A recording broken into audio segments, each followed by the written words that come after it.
kiss you. Thanks, Joe. Yeah! You want to run or you want to duck down? You want to duck, just go over and get onto the bench and stay there. You play to win the game. My message for the fans, we're all frustrated with where we are right now.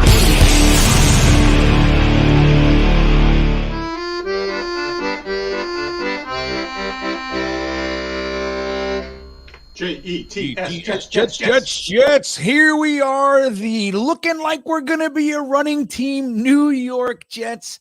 This is the Thursday thick of it. I am GreenBean, and I am happy to be here with you. Right now, the chat is already lively, boisterous, if you will. I could not be more excited to see all you crazy bastards in the chat already. It's nice, man. This is fun. This is the off-season stuff that we like. This is the stuff we're used to.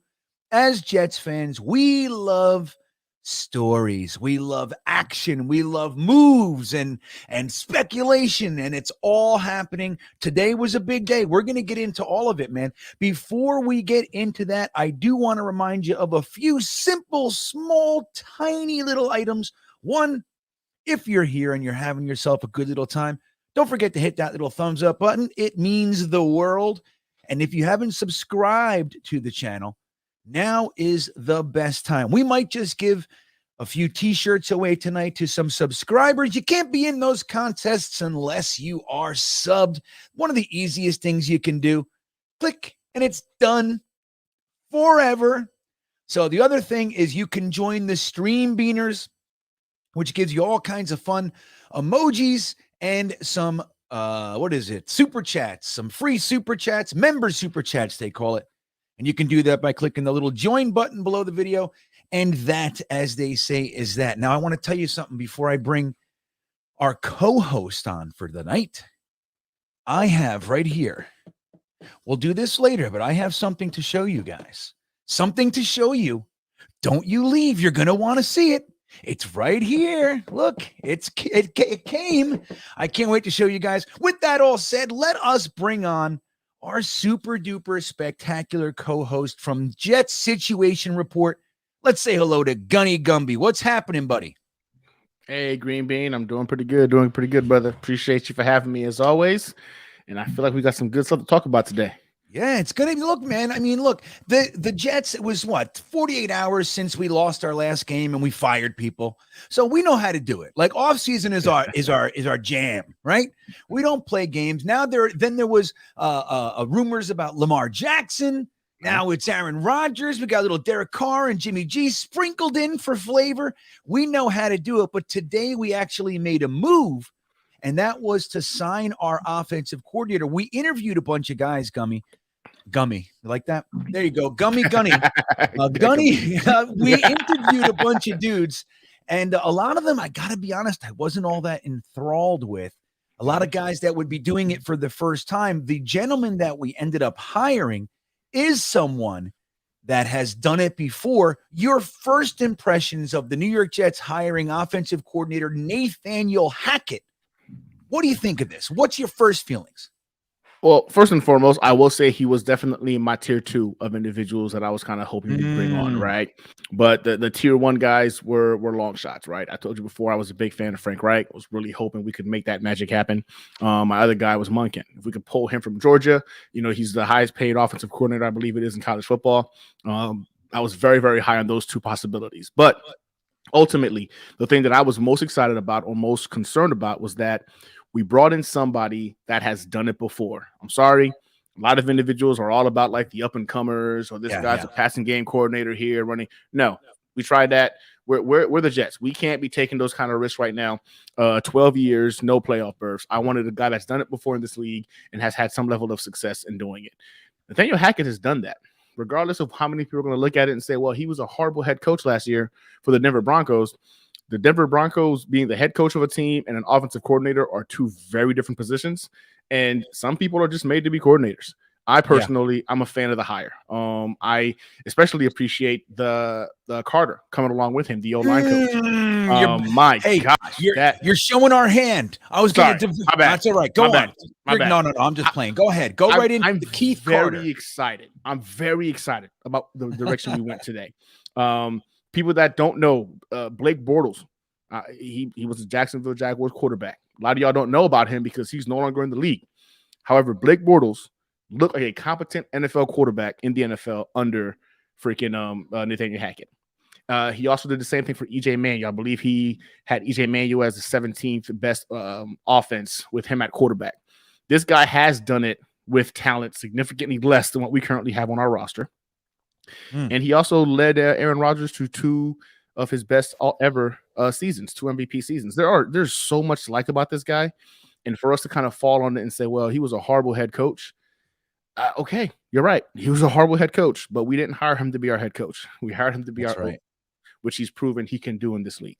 Yeah, that's a great answer, man. And I think, look, like Hawk says here, he says, our run game this year is going to be ridiculous. Now, Robert Sala, in response to this hire, Gunny, he did a press conference today. One of the things that he talked about at some length was the need to have an effective running game. Now, we had that potential last year. We lost it. We lost our footing with the running game, partially because of the injuries to the offensive line. Then there was the injury to Breece Hall. I mean, look, we lost AVT and Breece Hall in the same 24-hour period. So, after that, we still were able to carve out a few good days, some Bam Knight excitement, a little bit of Michael Carter. James Robinson had that Buffalo game. So we were able to do a couple of things. But by and large, the running game kind of slid out the window because our quarterback play was so bad, in addition to the other things I mentioned. So Robert Sala, basically saying, hey, look, in order to win in this league today, you got to keep their offense off the field. Like that's what we have to do. You can say all you want about passing league and everything. What we want to do is keep their offense off of the field. And the way that you do that is by having time of possession, ball control, give your defense a rest. I mean, Gunny, it almost sounds like he's been listening to me for 20 years. I've been saying exactly this. So it's nice to when you see Nathaniel Hackett and then the offensive line coach, Keith Carter, that you mentioned from the Titans, it looks like they are definitely focusing in this area. I mean, look, Carter has been the offensive line coach for 6 years, I believe, for the Titans. Henry had the 2,000-yard season, and they were top 6 in red zone efficiency every one of those years. As we know, our red zone efficiency was dookie last year, headlined by the Minnesota game. She had 6 times in the red zone. Six trips, couldn't close. So getting some guys together that can figure that out, I think, is going to be super important, man. And look, let's just hope Breece Hall can come back. And anybody, look, even if he's not, if we can have an offensive line and Breece Hall takes a little bit of time, and we have Michael Carter and we have Bam Knight and we have, I think we should keep James Robinson. They already got the 5th instead of the 6th. That whole thing's in our past. I'd like to keep those 4 guys together. But no matter how you slice it, if our offensive line can break open a hole or two, all those running backs are going to be able to do some stuff. Every single one of them. So having this, this Hackett-Carter connection, and we still got to find the wide receiver coach, I believe. But it looks like we're kind of going in the right direction. But there's still a better positive, man. And if it happens, it's going to make everything okay, in my opinion. Hackett is connected to Rodgers, just like you said. Dude, he had back-to-back MVP seasons. Now, here's the thing. You could say, dude, it's Aaron Rodgers is Aaron Rodgers, and you'd be right. The problem is Aaron Rodgers doesn't get along with everybody, dude. Not everybody works well with him. Look at Mike McCarthy. They won a Super Bowl together. The last 3 years, Rodgers couldn't stand him. He basically got the organization to choose him over McCarthy. He ran him out of town. That's his head coach. Why? Because they did not see eye to eye. Conversely, Hackett and Rodgers are like thick as thieves. They're what are labeled buddies. That's the thing. They can work very well together. So if you were to bring over Aaron Rodgers, if Hackett makes it any bit, just even a little bit more attractive over here, to come over and succeed, it's going to be that much better. The run game will be that much more effective. Everything will be that much more effective. I mean, he had a down year last year. I think it was 3,700 yards down. That's him having a bad time. So, I mean, what do you think of the realistic potential of him bringing over Aaron Rodgers? Is it real or is it a pipe dream in your mind? Okay, I want to go ahead and caveat this by saying that when this whole concept of Aaron Rodgers potentially being a New York Jet, my wife being a huge Green Bay Packers fan, as you know, laughed at me as we were discussing this in the house, right? And in all actuality, I felt like, all right, well, you know what? There's a 1% chance, maybe it's possible, because obviously it's being discussed. A lot of it was, of course, from our fellow fan base. Now, around a week and a half, 2 weeks ago, you started seeing rumblings from not just the Jets fan base, but you're seeing other reporters kind of calling it, beat writers talking about how, hey, Aaron Rodgers could be on the move. I got a little excited. And then I watched the Pat McAfee show the other day, and Aaron Rodgers sitting there just talking and pumping up the Jets offense and this young nucleus, talking about how when he scrimmaged against us last year, the defense could ball out. The offense was several pieces away. They've come a long way since then. Like, he just kind of sat there and just gave glowing reviews about what he's seen. And I was just like, okay, all right. And then they discussed about whether or not he'd be playing in Green Bay, and he left the door wide open. And I was just like, well, this is different. And then, of course, the nail on the head for me was when it came out that the Packers organization stated that they would entertain trades, but it would not be to anybody in the NFC, that they'd be willing to make that trade potentially to the AFC. Then my meter went off. Now I'm all on board team Aaron Rodgers. It's happening. The Nathaniel Hackett hire today, I feel like, took another step in that direction. I believe in the last week and a half, 2 weeks, we've seen a cultivation of dominoes dropping that started to go ahead and tiptoe towards the direction of potentially an Aaron Rodgers trade happening. Let's not forget that today also we saw Coach Sala legitimately during the presser state, yes, we are in the market, on the hunt for a veteran quarterback. And somebody said something on Twitter that, do we believe Nathaniel Hackett took this job knowing that the Jets and the Packers were already in conversations potentially for Aaron Rodgers? Because he could have asked that question to Aaron Rodgers if he would come before he came over, and that wouldn't be tampering, right? Because that was a conversation he had when he wasn't, hired by anybody. And that could be like, there's a bunch of little things being popped up right now that you're making you think that makes sense. That adds up. Yep. I've gone from a 10%, 15%, it's possible, to I'm at a 40% possibility now that it's Aaron Rodgers. 40%. I really believe 40%. I really believe that it was going to be Derek Carr. I was really excited about the Lamar Jackson possibility. It was fun to think about it. And Aaron Rodgers was in that realm, right? Of it's fun to think about. But with Derek Carr, I believe, again, I stated this numerous times. Derek Carr, a lot of Jets fans don't want him. But if we had Derek Carr's numbers last year, the numbers he just had, his second worst season ever as a quarterback, we would have won the AFC East. Oh, yeah. Right. So people don't think about that. I'm like, we would have won the AFC East with Derek Carr's second worst statistics in his career this past season. And you're bringing in Aaron Rodgers, who played with a broken finger on his throwing hand this season, with no discernible number one wide receiver. What tight end? I mean, it's him and Aaron Jones out there trying to figure it out. Bring him to this roster. I think we go from being a playoff team contender. Like, it's not naive to start talking Super Bowl. It's not right. Like, you're with that defense, with these young weapons, with a general like that, and Aaron Rodgers running the show. We're talking about Super Bowl contenders. So that winning the AFC East, we're in a conversation of battling it out for the AFC. I'm excited about it, man. And again, 40%. I still have this gut feeling it's going to be Derek Carr. I don't know why. I do. But I believe there's a 40% chance now, with everything that we've seen kind of cultivate itself in the last 2 weeks, that Aaron Rodgers specifically may be on the horizon. I tell you what, it's exciting just listening to you talk like that. And, look, I remembered, but I already forgot again. That is, dude, what a dynamic you have in your home. This is really crazy stuff. Guys, if you don't know, his wife is a diehard Packers fan, like loud and proud. And there's some real fun videos of you guys watching the games together. Yeah. Particularly the Packers game, the Packers Jets. That was a good time. That was, dude, it had to be. But the truth is that, one of you guys, it looks like maybe one of you might be pretty disappointed. Hopefully it's her. I mean, with all due respect. No, 100% with you, on board. Because I hope it's her too. 100% correct, man. Look, bringing Aaron Rodgers here does a few things. One of them, like Maniac Matt is talking about here. Now, I saw this in the Discord today. As you guys know, Maniac Matt is a beanbagger, and we talk all the time in the Jets Discord, and he was there today talking, having a conversation about this as well. Thanks for bringing it over here, Matt. He says, Aaron Rodgers inbound. Say goodbye to the 1 o'clock play slot, boys and girls. I know it sucks, but there will be some excitement with prime time 9 home games. So here's the thing. Now, I have said a million times, man, if I said it once, I love 1 o'clock football. Love it to death. I prefer it, man. I never get my feelings hurt when we're not on Sunday night or Monday night. It's a pain in the ass for me to watch nighttime football. I don't care for it. I mean, I watch it, of course, but it doesn't do anything for me. But the NFL wants to make money.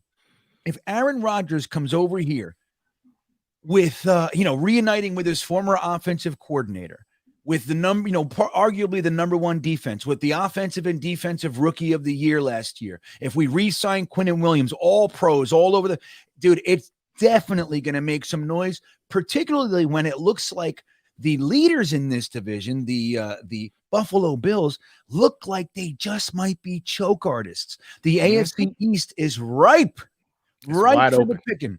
And if Aaron Rodgers comes over here, man, the NFL is going to do that. You think they're going to bump us up to some 4 o'clocks and some Sunday night and Monday night games, Gunny? Look, I'm going to say it right now. If Aaron Rodgers becomes a New York Jet, be ready for 5 primetime games this year. I'm going to just say it right now. I think with what we saw in Sauce Gardner being the first cornerback in 41 years to be a first-team All-Pro, there's already a lot of excitement showing. I believe we're going to have the offensive rookie of the year and the defensive rookie of the year this coming season on our roster, right? This season on our roster. And we would have had the other offensive rookie of the year in Breece Hall had he stayed healthy throughout the entire season. I believe the excitement we have with this youth movement, not to mention bringing in an Aaron Rodgers and this defense playing at an elite level. I'm going to say good. I need more turnovers to be elite. I'm going to say very, very good, great defense. There's no way the NFL can afford to not put the New York Jets in prime time. I'm going to say it now. If Aaron Rodgers becomes a New York Jet, we're going to have 5 primetime games this season. I can see it happen. And I'm with you, though. I prefer the 1 o'clock games. I love being able to go ahead and make something to eat in the afternoon, watch the games. We kind of chillax a little bit. And then the rest of the day, I'm just chilling. I'm either really happy because we won or I'm mad, but I'm still watching football because we lost. But at least I get that wave of emotion early and done with, so I can at least get to sleep at a decent time at night.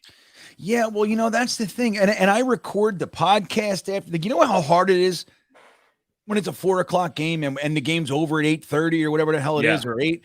And then what if it's a Sunday night game? I don't know what to do with myself. I got to record till 5 in the morning. I can't do that shit. So I love 1 o'clock football. That all said, I'd be willing to sacrifice my schedule for some official Jets dominance. Now, the other thing is this, and before I get to you, BG the Kid, I see you. I want to talk about, there's another wrinkle here. Now, I got some inside scoop info today. I want to share a couple of things with you guys. One is I put this in a video that I put out earlier today. If you need to see it, it's on my channel if you haven't seen it yet. But one of the things that I was told by an incredibly reliable inside source is that Zach Wilson and Aaron Rodgers have been talking almost daily for the past 2 weeks. Almost daily. Now, what does that mean? What does that mean? Let's assume it's true. And I want you to know, I did not make it up. And the source is solid. Okay. Solid source. If they are talking every day, what do you think that could mean, Gunny? Talk to me. What? Because I know where my head goes, and I'm going to say it. But I want to know what you, upon hearing it for the first time, what do you think that could mean? Honestly, if you're asking me, and I do believe that this is very plausible, right? Again, the Pat McAfee show, he spoke highly of Zach Wilson, and to me, the only way you can speak highly of Zach Wilson, seeing something from the outside in, is because you have a personal relationship with that young man, and you understand what he's capable of, or believe you understand what he's capable of. So I do believe that is very, very plausible that those guys have been having conversations. But in this scenario, I say Aaron Rodgers is kind of vetting the situation a little bit, right? Getting a better understanding what that locker room is like, what the organization is like behind closed doors. Why not find out how Zach would feel being mentored by his idol, his mentor himself, right? Like, which is Aaron Rodgers. I see that as a positive. If Aaron Rodgers is talking to Zach Wilson consistently since the end of the season over the last couple of weeks, I think he's just doing his due diligence, trying to get a better understanding what's behind closed doors at One Jets Drive. And if that's the case, I'm telling you, I have a strong inclination that a conversation has already been had about of him coming to the Jets. Yeah. And I believe that he's talked to the Packers about it. The Packers have already talked to the Jets about it. It's either the potential of what the compensation is going to look like, when to announce a potential trade. I have a very strong feeling that conversations have been had back and forth between the organizations. And I think Aaron Rodgers has already signed off on potentially becoming a New York Jet. That's exact. I'm going to tell you right now. That was 99% of what I thought. First thing is, well, like, okay, well, they are friends. They've talked about that. Zach's his idol, so they developed a relationship. Okay, there's all that nice shit. But in this particular scenario, there's a lot of dominoes, like you said before. When you put this on top of it, I thought Aaron Rodgers is saying, "Hey, give me the lowdown over there. What's it like? Yep. What's going on?" And the only thing that makes me nervous is Zach could say, "Everybody's mean to me. They all wear shirts. Yeah, they all bought shirts in my backup, and they fucking wore shirts in Mike effing White shirt. They're gonna do the same thing to you, man. Don't come here, run." He's gonna do that. That's the only concern I have. But my whole thing is like, look, the supposed benefit of Aaron Rodgers specifically over Derek Carr, Jimmy G, whoever else it might be, in addition to his on-the-field play, is the potential that he'll be here 2 more years or so. And in the meantime, he can be a part of the brain trust that helps Zach Wilson because of their relationship. That's the fantasy. You know what I mean? That's the Jets fan fantasy. We're all kind of saying, oh, wouldn't it be like perfect? It'd be perfect. Now, it seems really unrealistic that that's so, like something so perfect could really, could happen to us. But when Nathaniel Hackett comes on, it just starts to, I can't help it. It starts to kind of stack those things. And when I hear these phone calls are going on, I'm choosing to lean toward the positive. Now, I want to ask, I want to give the other side to this because I see a few of you guys in the chat talking about, hey man, you're not really sold on where's the excitement coming from? I got to be honest. I get that. I'm with it too. I'm not 100% psyched up about this guy. Gunny said before he was part of his tier 2. So there's some other stuff to talk about here, and we can talk about maybe some of the cons as well. But BG the Kid, thank you for the super chat. He says, are you okay giving up a first and then some for Rodgers? Well, let me tell you this. Number one, he's going to cost $60 million or whatever the hell it is. So the cost should be representative, at least of, we're taking that off of their docket. So that should impact the capital as, at least somewhat. But the problem is that the Commanders and the Texans and the fact they're all going to want in. And they're going to be saying, we'll give you 2 firsts. We'll give you 2 firsts and a third. We'll give you 3 firsts. They're going to do that stuff. There's always a stupid franchise. And all you need is one to blow Joe Douglas's brilliant deal that he's working on right now. He is, man. He's working it out. So in the event Aaron Rodgers retires, he's not on the hook. He's doing all that stuff. He is. Are you okay giving up a first and change? More than likely a first and some sort of compensation-based first, like maybe a third. And if we get to the playoffs, it's a second. If we get to the Super Bowl, it's a first, that kind of thing. Similar to the Aaron Rodgers. To the Brett Favre trade that we have. You think, number one, are you okay with it? Number 2, do you think that's okay? Okay. So number one, I kind of want to go back to what you said. With right? it and you think it's real? I'm sorry. My bad. I asked the same question. So I'm okay with it with a caveat, right? And this is my caveat. I do believe the price is not going to be as extensive as the majority of us believe it's going to be, because once they eliminated the NFC as potential candidates for them to consider, and the AFC is where they like to focus on, I think it really comes down to just 2 teams in the AFC. I don't believe Aaron Rodgers would allow themselves to be traded to the Patriots. And some people are going to say, well, he doesn't have a no trade clause. You're right, he doesn't, but he can still retire. Right, he can go ahead and throw a wrench into this whole thing if he decides, like, I'm not going there. I'll retire before it happens. He doesn't have a no trade clause. You're right. So if they're trying to make a trade happen and he decides, like, that's cute, you're going to still eat this, and I'm going to go ahead and retire, it still hurts the Packers.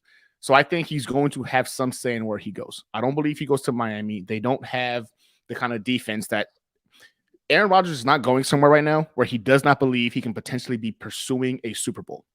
He's in that, and towards that back end of his career, he's trying to go ahead and chase his legacy. He's not going to go from the Packers, who are historically a playoff team.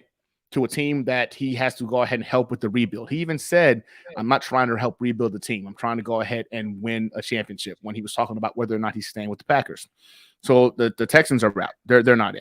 The Patriots, what weapons does he have on offense that you really believe that Aaron Rodgers would be excited about going over there? The Oakland Raiders is kind of a scary option, but their defense is horrendous. So again, he's not going to have any help on the defensive side. I don't think Aaron Rodgers would go there. Plus, I think the Raiders are really big on potentially getting Brady. That leaves the Colts, and that leaves the Jets. The Colts have a pretty good roster. They do. But I do believe that the big bright lights of New York, Aaron Rodgers understanding that if he wins here in New York, his legacy is cemented in ways that could not be done anywhere else.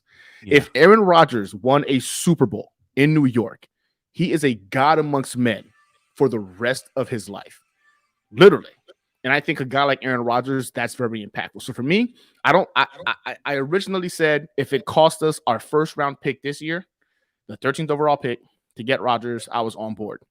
And I do believe if we have to give up a first this year, that should be the compensation. However, I think the Buffalo Jets fan came up with an incredible package that I think makes a lot of sense. You give them the number 2 overall, the second round pick this year, and a conditional first as long as freaking Aaron Rodgers plays next year.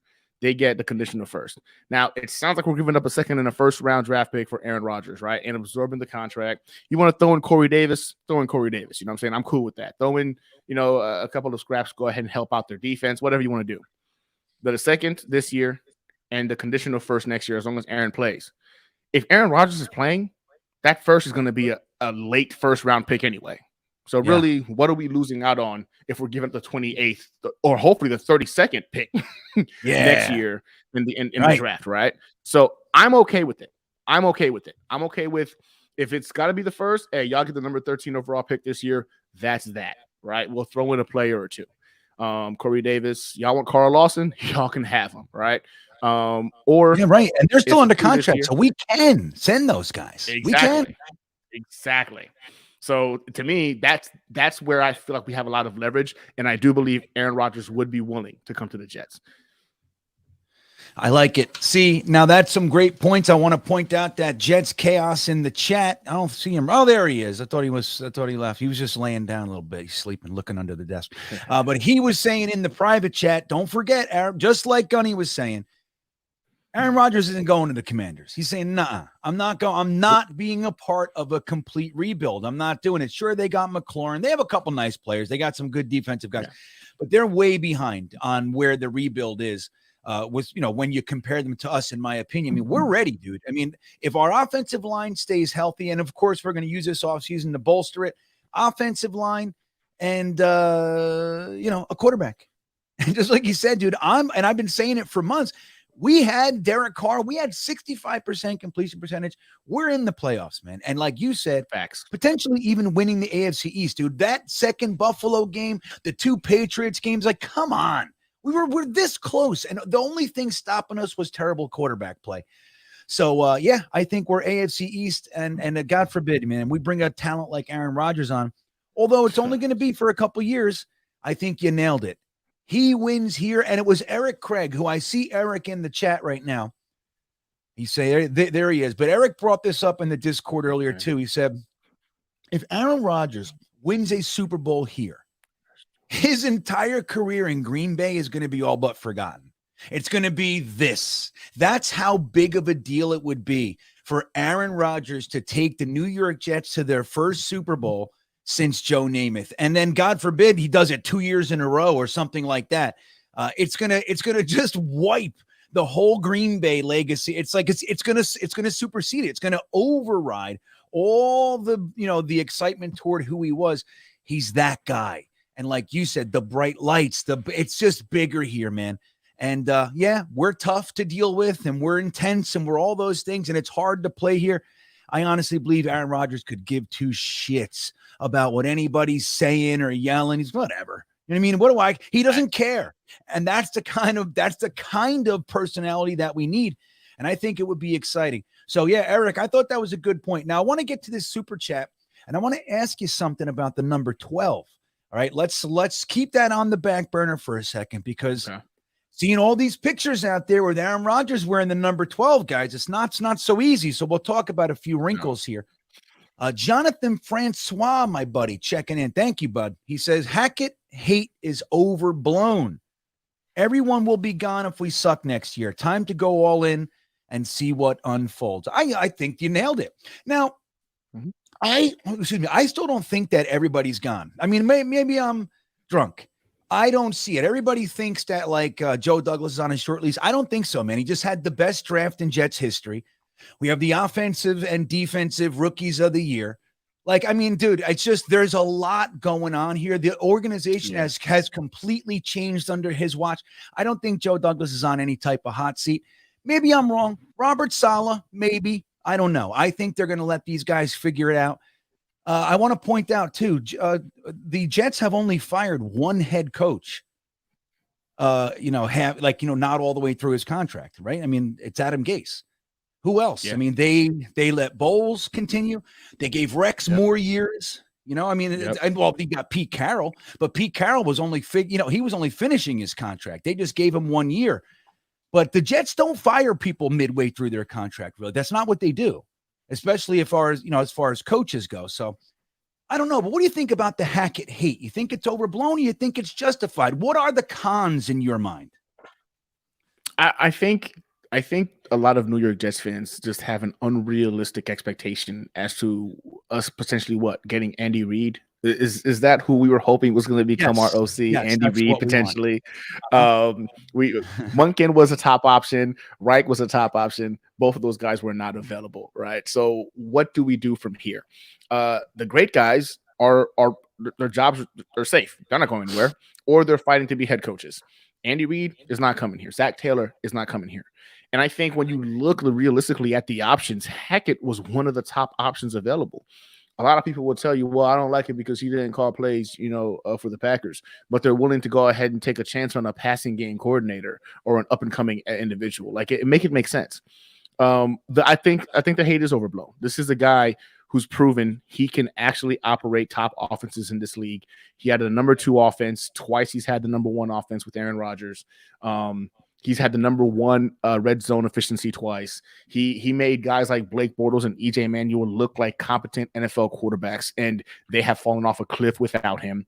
Aaron Rodgers, without him this past year, you saw the red zone offense decline drastically at the Packers. You see pieces and components that tell you, like, man, this guy, when he touches something, good things happen. But we wanted Andy Reid. Because it's not Andy Reid, we're not happy about it. Because it's not Munkin, we're not happy about it. And I think for me, the hate is overblown. Ultimately, him taking this job, I'm excited for it. I heard that he was actually contemplating on just taking the year off. You know what I'm saying? Just not coaching at all this year. And this is, again, why I feel like he has the inside scoop on potentially working with Rodgers again, because he chose to come here after originally making the decision that he was going to go ahead and take the year off. I do believe that the coaching staff, I don't want to say that they're getting fired at the end of this year. Now, unless something drastic happens and we take a huge step back from 7 wins, potentially. But for us to sit here and look at an organization that went from 4 wins to 7 wins, 37th ranked defense to the number 4 ranked defense. Like you said before, the defensive rookie of the year, the offensive rookie of the year on the roster.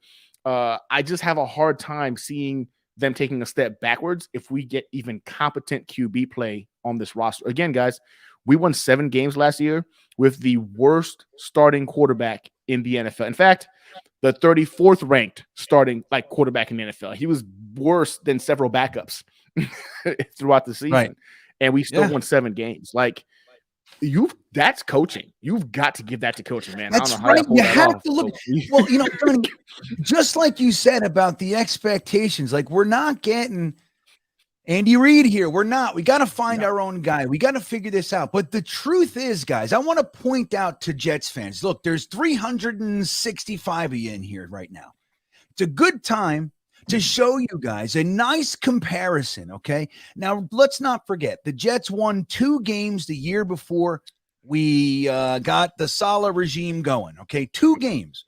So Sala's first year, he wins 4 games.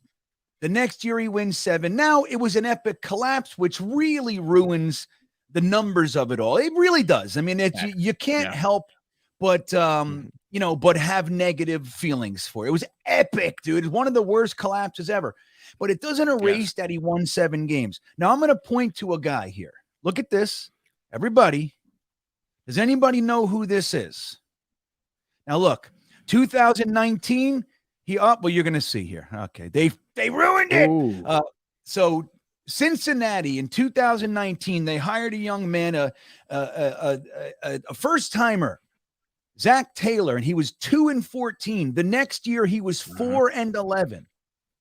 Jets fans would have been screaming to fire this man.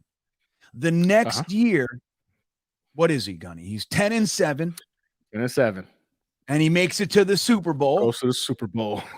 AFC and then champions. now he's 12-4, just thankfully knocked our faker Bills out of the playoffs. So, like, this is the thing, guys. I mean, we have to remember, like, there is progress. You said one of the big ones. We were one of the worst defenses in the NFL, man. Yeah. We have a top By 5 far. defense. Right. It was laughable. We have a top 5 defense. Look at the personnel. Like, again, outside of a young Quinnen Williams, our best players, man, we had Jordan Jenkins. That was the guy Jets fans were arguing should get a big contract. It's totally different here. And we have to give this a second, man.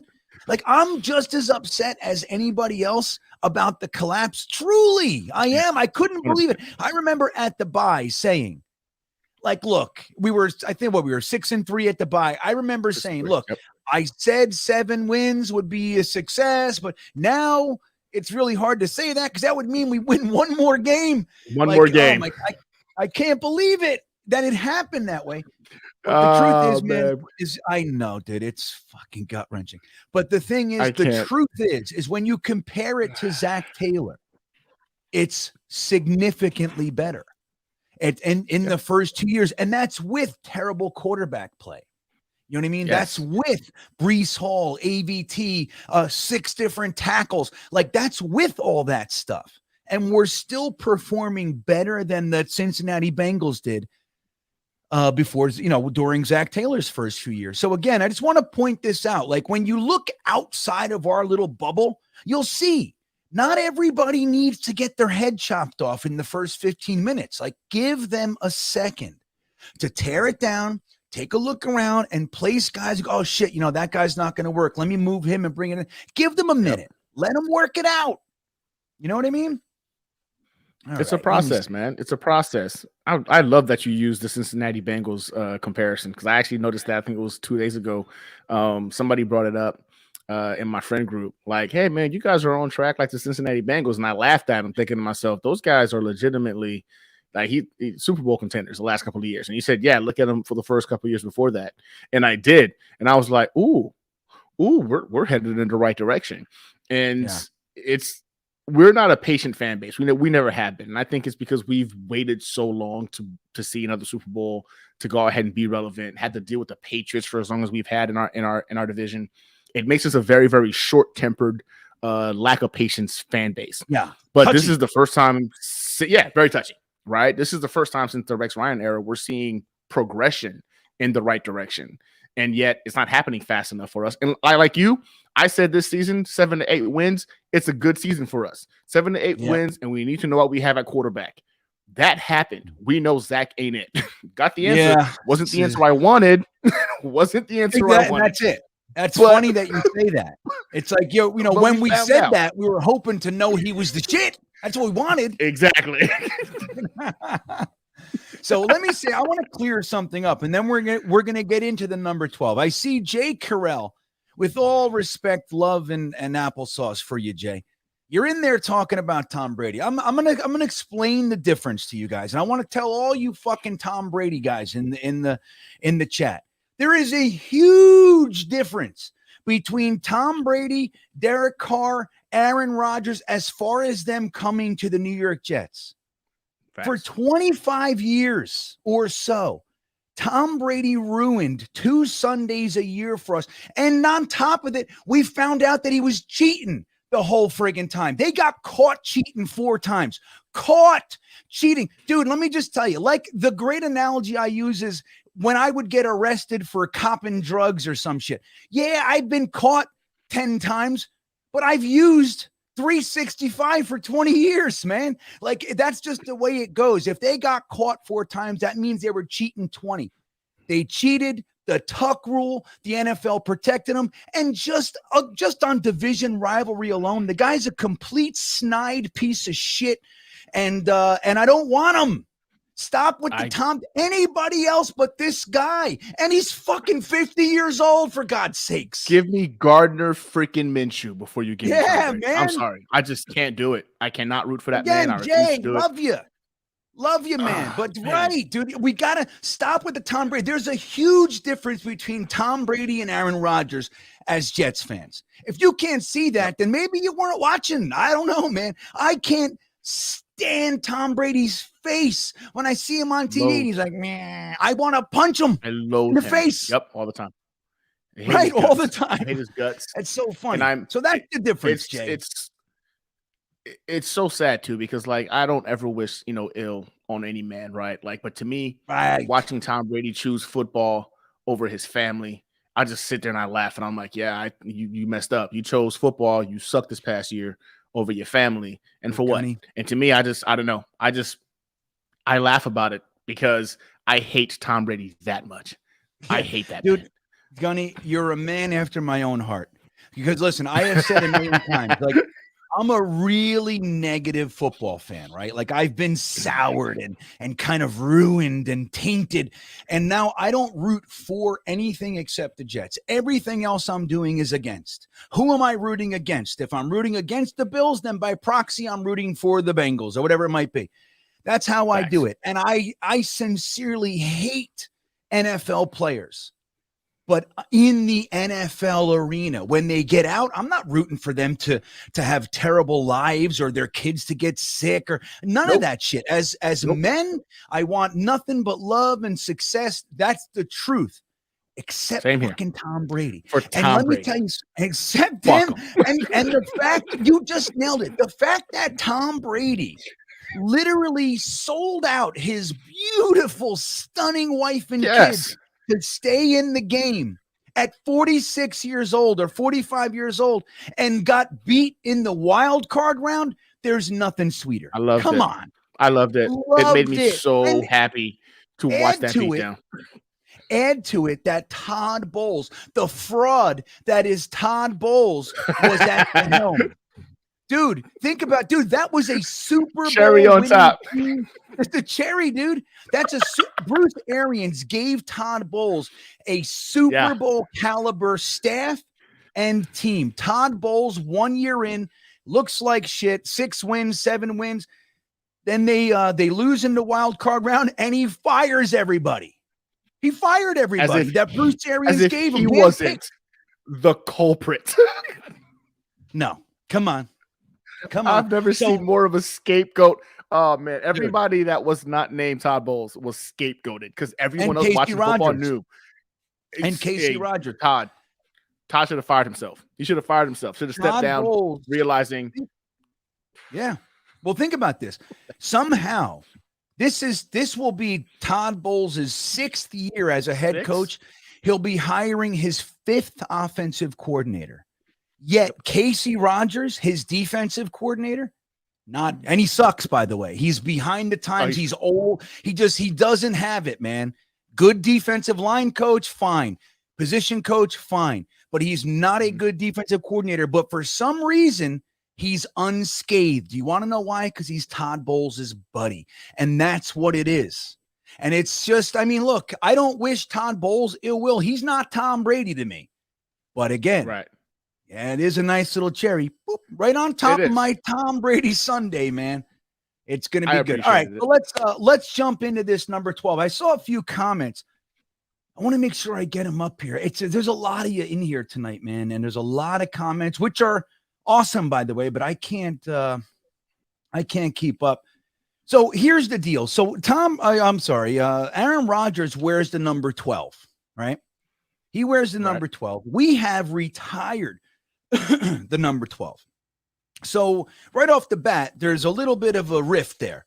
But where is it? I feel like I'm getting close here. Joe Namath has come out and said, come on, where is it? I can't find it, man. I thought I was there. Anyway, Joe Namath has come out and said, I'll let him wear number 12 because Joe Namath wants just one more championship, man. Just give the Jets something. So he's willing to unretire his number for Aaron Rodgers. Now, here's an interesting twist. There's a very, very good young, fresh Jets fan from Wyoming. His name is Wyatt, and he's very active in here, and he's in the Beanbagger Discord. And he said this. Now, he's from Wyoming. He's a little closer to the Aaron Rodgers shit. You know, everybody loving Aaron Rodgers. Right. He's like, I can't stand Aaron Rodgers. Probably similar to us with Tom Brady. So he's like, yes, that's really great for Namath to offer that, but Aaron Rodgers should come here and say, no, I will not take that. You know what I mean? I won't.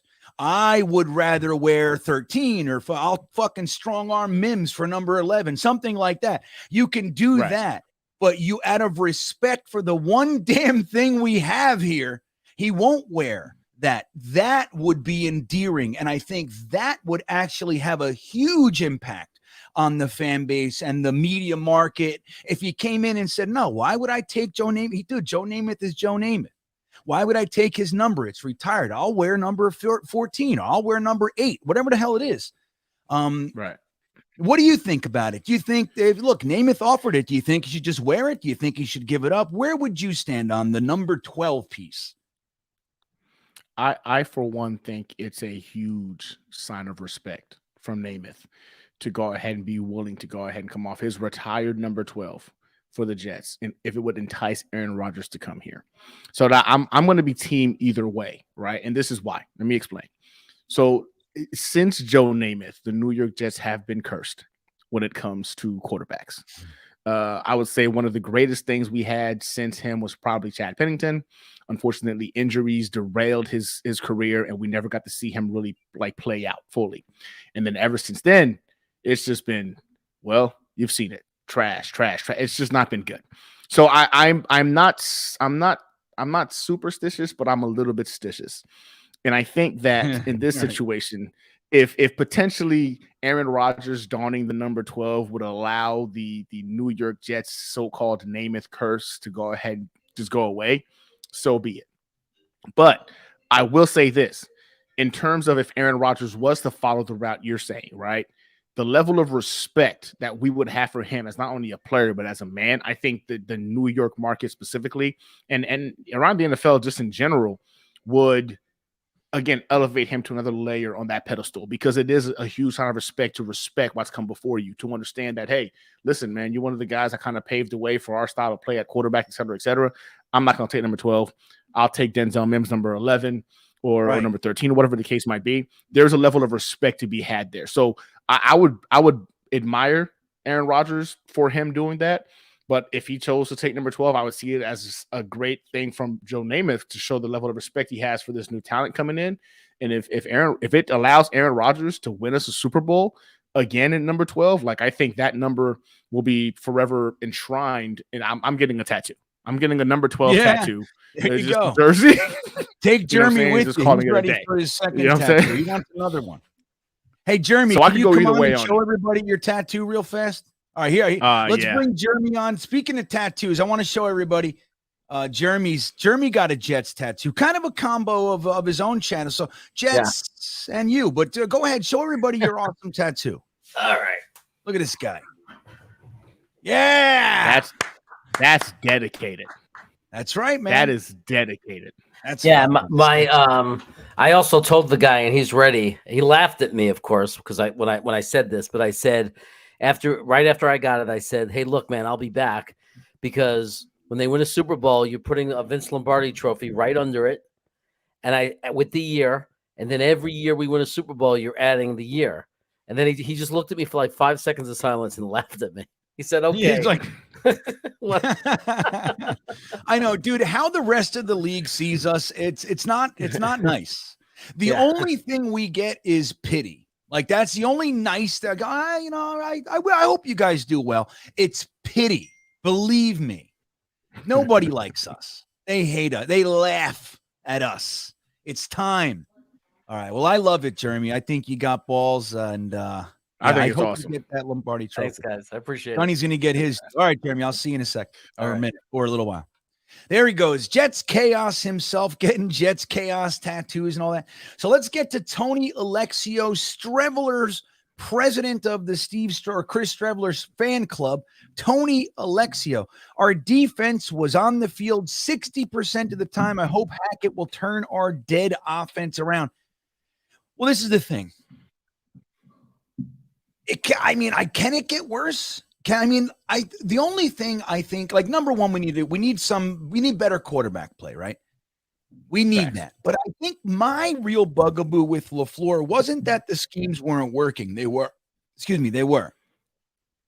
My bugaboo was personnel with usage. How is it that then guys like Denzel Mims, you can't teach 6'4", you can't do it. And the guy can't, dude, he was great his entire career up until he met Mike LaFleur. And then all of a sudden he's a shitbag.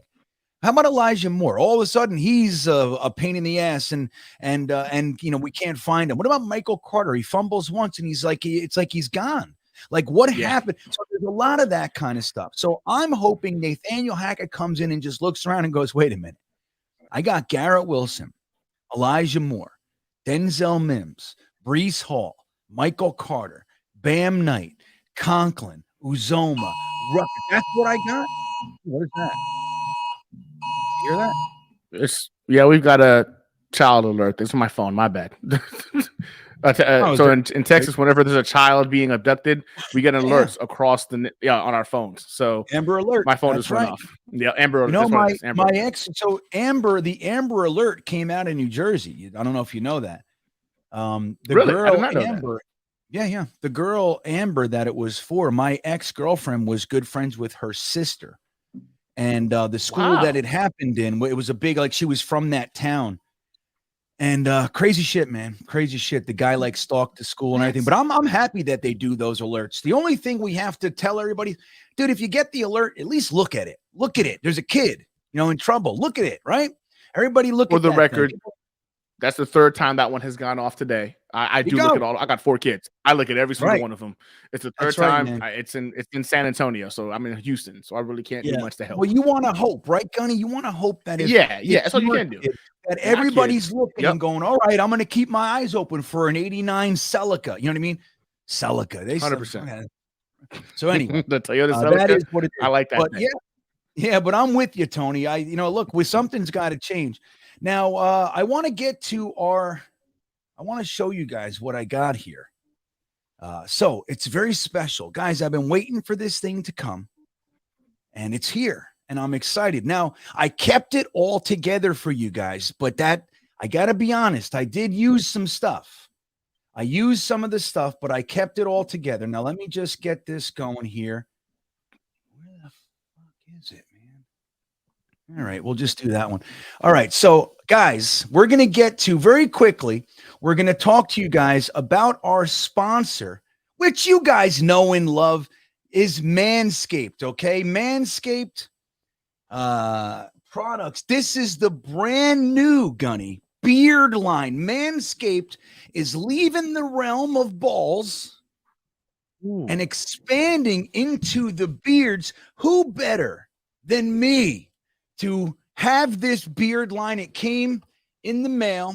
This is the Manscaped. Oh, that's clean.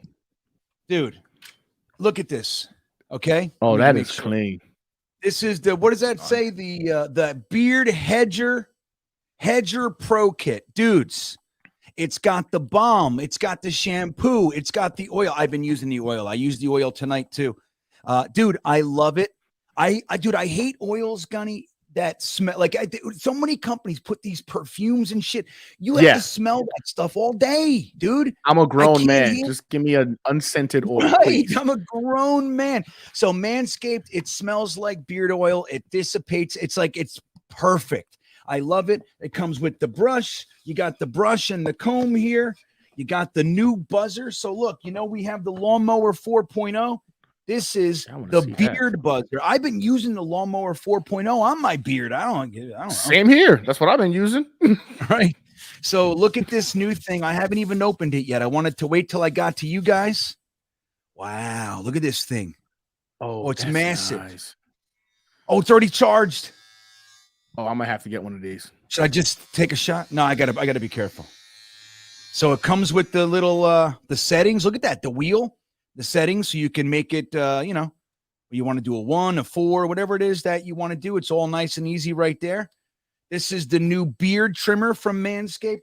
Guys, this package, I was so excited when it came in the mail. I couldn't wait. I wrote my guy at Manscaped right away. I said, I got it, man. I'm so excited for it. So, guys, this and so many other products like I bring up to you guys all the time, the cologne, the lawnmower 4.0. We just gave away the weed whacker last week to a winner, a subscriber of this very channel. Manscaped, the best damn men's below the waist and now on the face grooming products on the market, period. If you're going to go ahead and get some, you might as well save yourself 20% in addition to all the other sales. You know how they say this cannot be combined with? My promo code can be combined with anything else going on the website. So if there's a 15% off, now it's 35% off. If there's a 30% off, now it's 50% off. Dude, it's badass. I'm using that. Hey, you do it, you should, man. So go to the website. The link and everything is in the description of this very video. The promo code is GreenBean. Save yourself 20%. And as always, it comes with free international shipping. Ain't nothing wrong with that. So there you go, Manscaped, everybody. The Beard Hedge Pro Kit is here. I can't be more excited, Gunny. I'm truly pumped. And there they are. Okay, let's get into some super chats here. E-Boogie checking in. He says, what if they just get a different quarterback and not Aaron Rodgers? Well, this is thank you for bringing that up, E-Boogie, because I was going to say before when we were going to get into the cons, I got distracted. The cons for me is that, yes, he had that really great season with Blake Bortles. He's had some okay seasons, but really it's the Blake Bortles season and the Aaron Rodgers. Like that's kind of what he's got, right? In addition to the fact that he's incredibly experienced. I mean, he's been there, done that, right? So that's very, very positive. But I'm a little bit less enamored if we go out there and get Gardner Minshew. Let's say we can't get Rodgers, we can't get Carr, and we go and get Gardner Minshew or Jimmy G. I'm a little bit more nervous about what Hackett's going to be able to put together. Now, I'm still confident to a degree, but I don't know how I feel. I think the real charm and benefit of this signing is the Aaron Rodgers connection and therefore the Rodgers Wilson connection and like all that sort of stuff. It just makes so much sense. But Gunny, let's say Rodgers doesn't come. We're all kind of getting into the realm of assumptions here. It's very, very dangerous. What happens if we end up getting Jimmy G or Minshew? How do you feel about the Hackett signing then? I'll say this. I don't want anything to do with Jimmy G. I don't understand the hype about a guy who's going to give you 8 to 10 games a season. And I don't understand how Jetsfan, to understanding how we are the most injury prone team on the planet, are like, let's bring Jimmy G here. He's going to give us 16 to 17 games. That to me is one person I don't want to touch with a 10-foot pole. If we don't get Carr and we don't get Rodgers, one, I'm going to go into a state of depression for a little bit because I really have gotten my hopes up really, really high that at least one of those individuals is going to be the next Jets quarterback, just based off of, again, a lot of the dominoes falling in place. But let's just say it's not them. I'm not opposed to Jacoby Brissett in that tier 3. Right, that tier 3 option, right? Jacoby Brissett and Gardner Minshew are two individuals that I actually came into this offseason thinking were more likely going to be the options before the Carr situation, the Rodgers situation, the Jackson situation. So for me, man, in tier 2, it's Jacoby Brissett, Gardner Minshew. Tier 3, now we're talking about Jimmy G, Baker Mayfield, Ryan Tannehill. I'm not as excited. I'm with you. I'm not as excited or as confident going into the season that we're going to be competing for the AFC East or competing for a potential playoff berth without one of those guys from tier 1, Jackson, Rodgers, Carr. But Jacoby Brissett, believe it or not, just would have won the AFC East again with his statistics from last year had he been on our team. So again, I'm not saying that, we're going to have that level of elite defensive play holding these offenses to the kind of scores that we did. Didn't allow a single 300-yard passer. We allowed, I think it's like less than the league average, like 17 points per game was the norm for us. Like I don't know if that's going to happen again next year, but if it does, wow, right? But again, with Jacoby Brissett, the New York Jets this season would have won the AFC East. So I believe that if we're looking at Jacoby Brissett, I think he gives you a steady presence at the quarterback position, a veteran guy who I think has shown he can play at this league. Now he's a starter in the league, yes, but he's not going to be one of those guys you get really excited about or feel like he can win a game by himself. We're going to definitely have to lean a lot on Breece Hall, Michael Carter, Bam Knight. I think we're going to have to lean on the running game a lot to go ahead and open some things up for him. And that defense is going to, again, have to play lights out. But with a Carr, a Rodgers, or a Jackson, you feel like you can go into any game and have a chance because the defense is going to play defense and your quarterback can go ahead and score at any given time. I think that makes you feel much better. But if we don't get one of those guys, give me Jacoby Brissett. And I like the upside of Gardner Minshew. I know there's not enough to show that, this guy could be it. I'm not saying he's the future. I just do not want to go into this season with the current quarterback room. I can't do it. I cannot do it. Can't do Mike White. Can't do Zach Wilson. I don't want nothing to do with Joe Flacco. So if we can't get one of those the higher tier guys, give me Jacoby. If we can't get Jacoby, then give me Gardner. I'd rather bet on the Gardner Minshew upside, and maybe he wants to go ahead and ball out to potentially earn himself a long-term contract in the league. But yeah, I really am not a fan of Garoppolo. I'm not a fan of Tannehill. I mean, Baker Mayfield did take the Browns to the playoffs, so I guess there's always that possibility. But it gets really, really sad and daunting if we don't get Carr or don't get Rodgers. Yeah. Well, I feel similarly. I think that's the package, man. That's what that's what we're going for here. I think if we strike out on the big fish, I think it's a strikeout. That's what I think. I mean, not to say we can't still do well, but it's a strikeout. Make no mistake. Now, I'm going to go back. Well, first I want to acknowledge Mitt Flair, number one. Mitt, you're amazing, dude. I love you. You've been here since pretty much the beginning, and I appreciate the super chat and the wonderful comment, man. Thank you. I love you guys, man. This is the shit. Now, in addition to that, I want to put out Jay Carell, who I was yelling to toward about Tom Brady. Make no mistake, dude. That's how I talk to my closest friends, Jay. Like, just know that.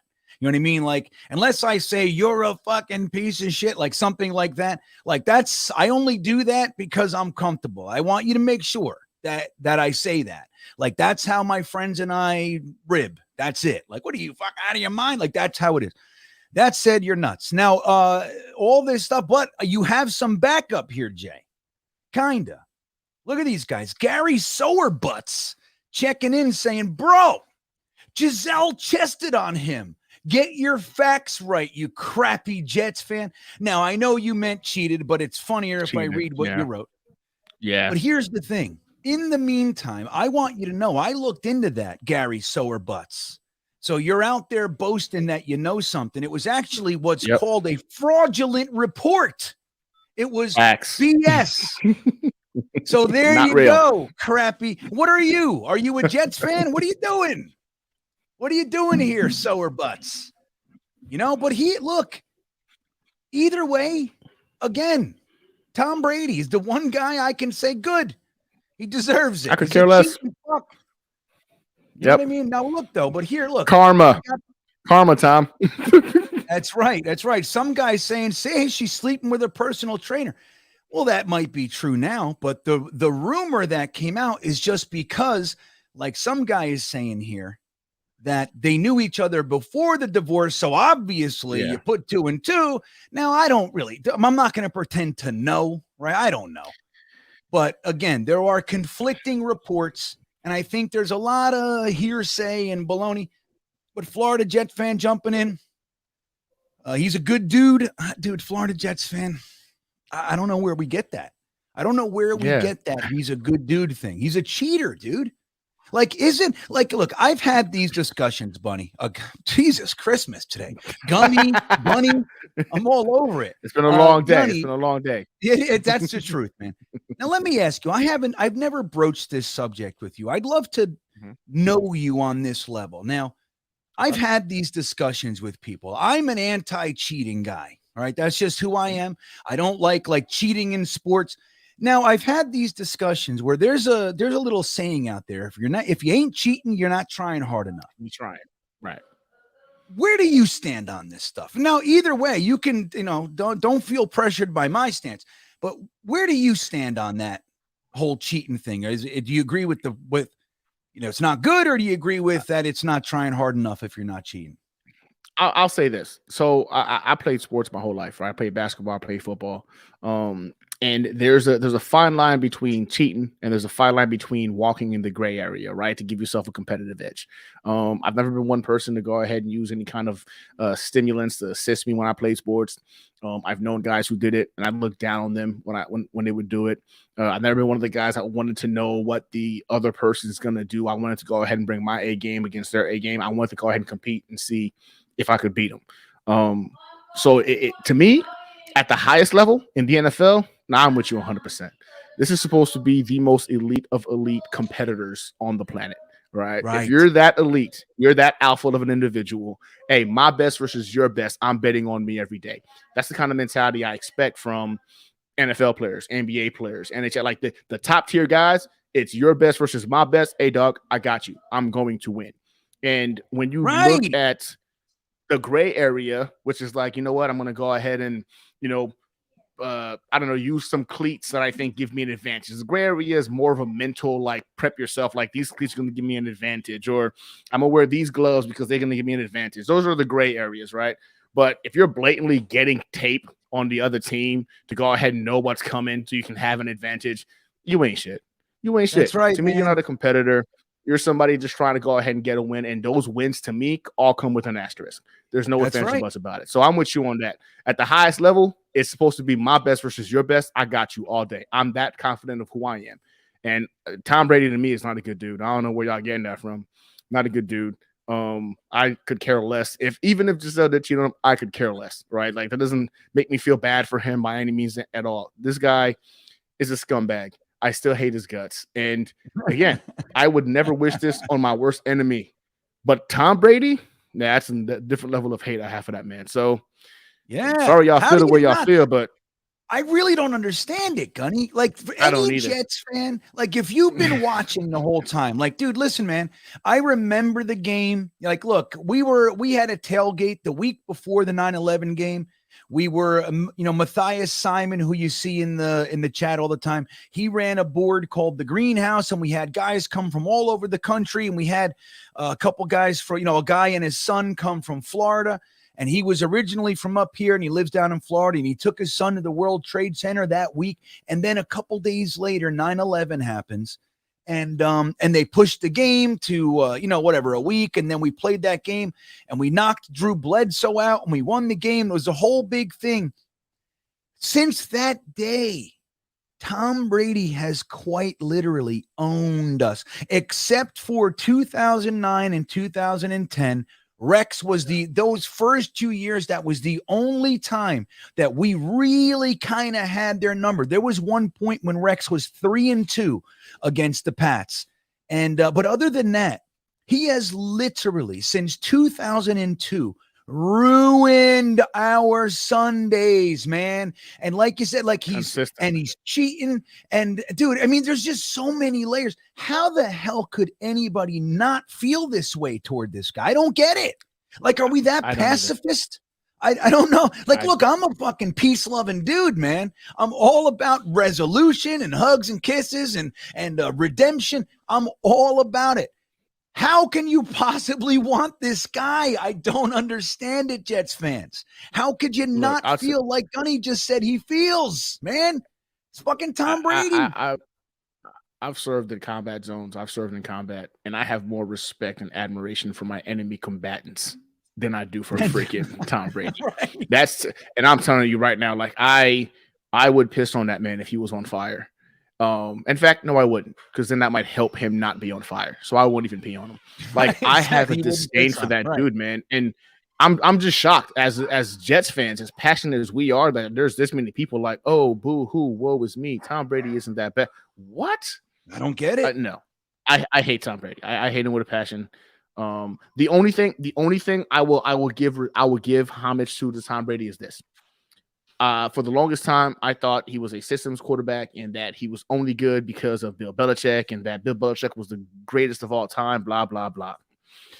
He won with freaking Bruce Arians in Tampa Bay, won a Super Bowl. Byron Leftwich. So it allowed me, So I decided, okay, all right, cool. Now I know that Bill Belichick was potentially the biggest fraud out of the Patriots. It just allowed me to go ahead and shift my hate to Bill. Right. You know what I'm saying? A little bit fine more. with that. I'm fine with that. But I hate them both. That's the only respect I'll give Tom Brady. I think they won a lot of those Super Bowls, cheating and otherwise, because of Tom Brady more so than Bill Belichick. I will give Tom Brady that. But I still despise them. I hate them both. I hate Bill Belichick and I hate Tom Brady. That's right. Now I was just able to say, like, okay, cool. At least now I can go ahead and say Bill Belichick's a scrub without Tom, even though I still hate Tom Brady. That's the only homage I'll give to Tom. That's right. Tom just squeezed one more good something out. But I mean, look, hate aside, look, I'm also not an idiot, right? No. Like, Tom Brady's badass, man. You know what I mean? Like, that guy, 45 years old, he's still throwing for 4,600 fucking yards. That's insane. Like, that is insane. It's insane, dude.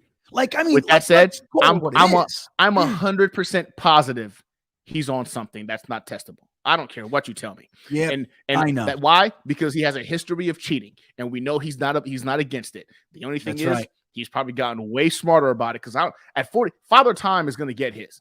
If Father Time is undefeated. No one beats him, right, man? No. And you're not going to sit here and tell me that Tom Brady is just he's the exception to the rule. That dude has discovered a way to eat, I don't know, bull testicles or something, and it's giving him a boost of testosterone that's just not natural. And we just haven't figured out how to test it yet. But that is not 100% natural for Tom Brady to go out there and perform at this level. But it still takes a level of mental strength and acumen that you got to give respect to. And I will do that. I will give respect to that. But I still hate the man. And I wouldn't pee on him if he was on fire. Yeah. Now, let me ask you, dude, like, does it not bother anybody in the chat that we have to pay our guys the market rate? Tom Brady for 10 years took $20 million less in his contract because the Patriots were the number one customer of TB12. You don't think that's what's called money laundering, dude? That's what it is. They paid him through the company so they could keep it off the salary cap. They're full of shit. Does that not bother anyone? The advantages that they are allowed to have. Why is Bill Belichick still allowed in the league? This guy is a proven cheater. Tom Brady, proven cheater. Like, okay, fine. We're going to, look, they're going to stay here. But how could you possibly want to bring that here? And on top of it, guys, I'm going to share something with you. Tom Brady comes here and the wheels are coming off here. That's where the luck is. You don't take a swing on a 47-year-old quarterback who's historically hated us. Remember, he said, I don't just own the Jets. I own the color green. That's what he said. Fuck you. You know what I mean, Gunny? Oh, man. Color green. So I don't know, man. I don't get it, guys. I really don't. Now, look. I can't. Right, man. I'm with you. So we'll shift from our Brady hate. This is the guy, Wyatt, that I mentioned earlier. I'm not sure if you were here yet, Wyatt. But I brought up, look, Wyatt's from Wyoming. So he's up there, man. He's up there where I guarantee, like, you know how when you see, like, there's that famous player, everybody's wearing their damn jerseys, and you're just like, get out of here. A bunch of fair weather bandwagon people wearing these jerseys. Yep. So that's probably closer to Aaron Rodgers land. Like, we're down here, dealing with Brady and all that shit. So I get it. I get what Wyatt's feeling. Now, he says, I already don't like Aaron, but if he chose to respect the Jets' legacy, I'd change my mind. If not, it would cement my distaste. Namath was gracious, saying it's fine, but Rodgers should be humble. And I'll complete that sentence, Wyatt, and give it back.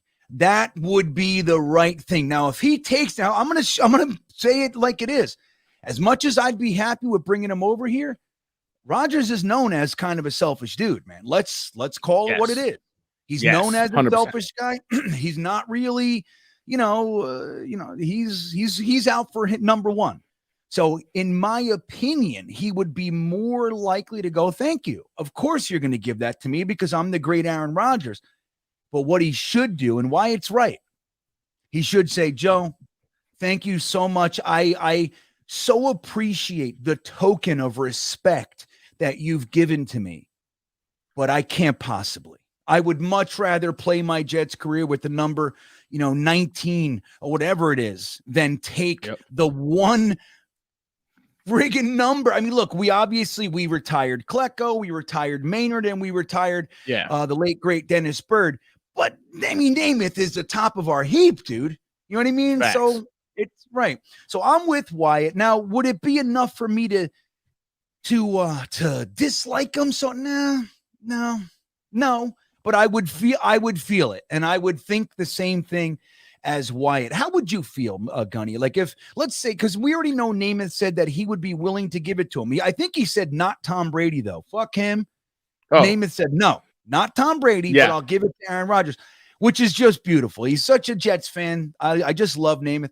But how would you feel if Rodgers accepted it and trotted out the number 12? Should he be traded to the Jets? Honestly, man, I'm with you 100%. Right, I agree with Wyatt. I think that it would go ahead and go a long way in showing that Aaron is not only a teacher in the game, but a student of it as well. And I think that kind of like it hits different, right? When you look at that individual who in himself is a GOAT, showing respect to the GOATs who did it before him. I'm a big fan of sports history in general, and I have a lot of respect. I'm a big fan of NFL Films. I watched a lot of that Super Bowl run numerous times on NFL Films. So I think that it again adds another layer of class to Joe for making it an option for Aaron, right? If Aaron is smart, this is an opportunity because right now, like you said, he's looked at along the lead as being a selfish guy, all about himself, doesn't really care. But as I think right now, as he's towards the back end of his career trying to solidify his legacy, this is a perfect opportunity for him to go ahead and come in there and say, you know what? Like you just said, I appreciate it, Joe. That's great. But I'm going to go ahead and go with this number instead. And let's be honest. Aaron Rodgers is not going to retire a New York Jet, right? He's going to hang it up at one point. He wins 2 Super one-day Bowls contract. I mean, I still think even if he won 2 here, I think he would sign a one-day contract with the Packers and retire a Packer. Like I don't see how you've given that much of your career to one team, and on the back end right now, while you know what I'm saying, you're coming to a team that's already kind of ready to win now. I think he'd want to go ahead and hold homage to. That's just me. I'd go back to where I felt like I had to grow with the team. That's you loving your wife. You're a good husband. Maybe you love that could be it. Wife through. That's what it is. But do you think that he would retire a Jet? No, I think we got a back-to-back Super Bowl. Yeah, I think he would sign that one-day contract, retire a Packer, right? And yeah, so I'm big on key if he were to do that. But again, I'm with you as well. If Aaron Rodgers does what Aaron Rodgers does, I mean, it wouldn't surprise us. If he said, yeah, you're right, I'll take number 12, and he takes it, it wouldn't surprise us if he did that. And I think winning cures all. If he takes us to a Super Bowl, I mean, hell, take us to the playoffs.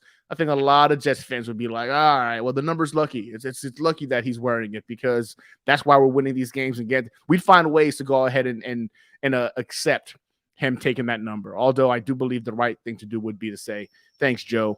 I'm going to have to pass on it. I'll take number 11. It's the right thing. That's right, man. And Wyatt's leading the charge on that one. One of our newest fans, fresh, just pumped up. He's a young, freaking full of piss and vinegar Jets fan. I love me some Wyatt. And man, he's nailing it down, dude. You don't do that. You don't come to an organization and rip the one thing that they have away from them. But when Joe Klecko gets in the Hall of Fame this year, we're supposed to find out any day, man. It's supposed to be January. I mean, what's taking so long with this shit? They should be telling us. Harry checking in. What's up, Harry? F. Brady, never a Jet. There it is, Harry. I'm with you, buddy. That's it. Like, there's a million people. There's a million guys out there, and there's a whole bunch. Like you said, look, we can win with just the same with Derek Carr, with Aaron Rodgers, with Jimmy G, whatever, man. We can win. and we don't need him. We don't need this guy. That's my firm stance on it, and I'm not changing it. Let me see. I know I had another. Am I caught up, Jeremy? Is that it? I thought there was an RBIV. I don't remember seeing Wait a minute. There we go. There it is. Okay. Sorry, I skipped you guys. My bad. RBIV checking in. Thank you, buddy. He says, if you're going to go all in, you got to go get Sean Payton. Deep down, we all know Sala is not it. Well, let me say this, RBIV. I don't necessarily agree. Now, I'm not sold on Robert Sala, but the one thing I can say, and we mentioned it earlier, is that, dude, he came here as a defensive guy. He took our defense from the bottom end of the league and brought us into the top 5 in 2 years. And again, he went from 2 wins to 4 wins to 7 wins. Now, the collapse aside, I think he's doing a pretty damn good job. Now, there's so many things that I can't stand. The clock management drove me insane. I do not like the lack of accountability. Like when guys make big bonehead mistakes, I don't like that there's seemingly no repercussions. I also don't like the comments that I don't need to motivate these guys. They get paid a king's ransom to play a child's game. If I need to motivate them, dude, out the window with that stuff. It doesn't matter. This is their reality. Just like anything else. When it's your reality, it becomes humdrum. They need to be inspired and motivated and all that shit. So I don't like a lot of things about Robert Sala, but the thing I try to remember, RBIV, is that he's new. It's his first time doing it. What he thinks year 1 and year 4, they're going to be completely different mindsets because now he's got 3 years under his belt, where before he was coming in with all the shit that he's seen other guys do. He didn't learn himself. Now, again, we have seen tangible results. I think it's hard to deny that. Now, again, am I sold? No. But am I deep down? Do I know he's not the guy? I don't feel that either. I really don't. Again, I think there are tangible things we can point to that if we just have a little bit of patience and stop, really wanting to chop guys' heads off. I think that if we give this guy some time, he's proven enough that he could get results. And while I would love me some Sean Payton, don't get me wrong, I don't think Sala's necessarily not the guy. Gunny, how do you feel about Sala quickly? Yeah, like I've said this numerous times on Twitter, on my videos. Coach Sala is a leader of men, right? I think that is such a undervalued skill set to have in a head coach. This is the CEO of the New York Jets, and he legitimately motivates, inspires, and his team responds. They love him. They love the guy. You saw it specifically more so on the defensive side because that's his repertoire. He understands the side of the ball significantly better. A lot of guys will tell you like, well, if that's the case, then why did the offense not, operate and do well? Unfortunately, he put that in the hands of a Mike LaFleur who's not as charismatic, not really a leader of men on the OC side. I think this is why bringing in a veteran presence like a Nathaniel Hackett that can understand and answer those questions when it comes to the offensive side. I don't want it to make it seem like it's not the job of the head coach to understand both defense and offense, but let's not pretend like he didn't become a head coach based off of his defensive acumen. That's why he became a head coach. So understanding that, like, he's got that side locked down, which we clearly saw a huge jump by year 2, and him, those guys love him, will die for him. I like Coach Sala. I do. That's only because I'm a big fan of, if you can convince me to run into a burning building, if you can convince me to walk into a fight with you when we're low on ammunition, but you're telling me we can win, like, I want to follow that guy into any kind of a fight. And I think Coach Sala exuberates that. Like, I think he's the kind of guy that can get this team like pumped, motivated, and go to battle. I think not being as acute to the offensive side was the biggest hindrance that we saw, but he learned from that. Like you said, right? He's growing into it. You know what? Hey, Mike LaFleur, you're my boy, but we're going to let you go, and we'll just say that you have other opportunities to go pursue. And they did that thing, and then they brought in Nathaniel Hackett. I think, again, we're so impatient. This is a head coach of the NFL, right? There's only 32 of them at any given time. It's the top echelon of coaching in football. There's a learning curve. there is a learning curve, and you saw steps from year 1 to year 2.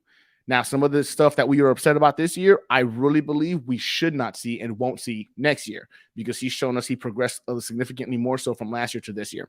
So yeah. Again, Sean Payton sounds like a dream, right? But I also say, like, have we ever seen Sean Payton coach without Drew Brees? Yeah. So like a lot of things we got to be years. Not so good. Not so good, right? So like we got to be weary. And then he ran away. He was like, "Oh, this is harder than I thought. I'm going to leave. I'm going to go ahead and chill for a little bit." So I have a lot of reservations about Coach Payton, even though the upside of what an offense could look like is very exciting. I think a lot of that is based off of the Drew Brees era, where we all saw nothing but high flying offenses, forgetting that he struggled when Drew Brees left. And once it got a little hard, my man said, "Hey, you know what? I don't feel good. I think I'm going to call it a day on this coaching gig," and rolled out. So I'm with you. I want to go ahead and see Coach Sala finish this thing through. Now, am I saying like he is the one? I don't know. He hasn't proven that he is the guy yet, but he's shown us he's taking the right steps in the direction to be the guy. So I want to go ahead and see him at least finish out his contract. Right. Agreed, man. Let's let him finish out his contract. He and Joe Douglas. Let's let them make their mistakes and not chop their heads off for making it. Let's allow it, dude. Like, they've shown enough. Again, when you look at this last draft, let's say Joe Douglas is 2020. Like, we don't know what Becton's, Mims, or we don't know what a few of these guys still have. We definitely got Bryce Huff out of it. I still love Bryce Hall. There's a lot of, but let's say it's a complete flop. That's his first ever draft. You don't see it? You don't see the progress? He got offensive and defensive rookies of the year, dude. The Jets are historically famous for not even taking the right positions. Like, we don't even know what the hell we're doing. We take guys that are second round grades and top 10. Like, we are nuts with the draft. We are laughable through our history. Joe Douglas is clearly the best at drafting as we've ever had. Add to that the trades, add to that the contracts. Like, there's a lot here. It'd be one thing if he was like McCagnon, who I defended as well, to be fair. I thought it was Bowles. I thought he was giving Bowles whatever he wanted. Turned out I was dead wrong on that one. And when Bowles got fired, that ended up being Mac's worst draft yet.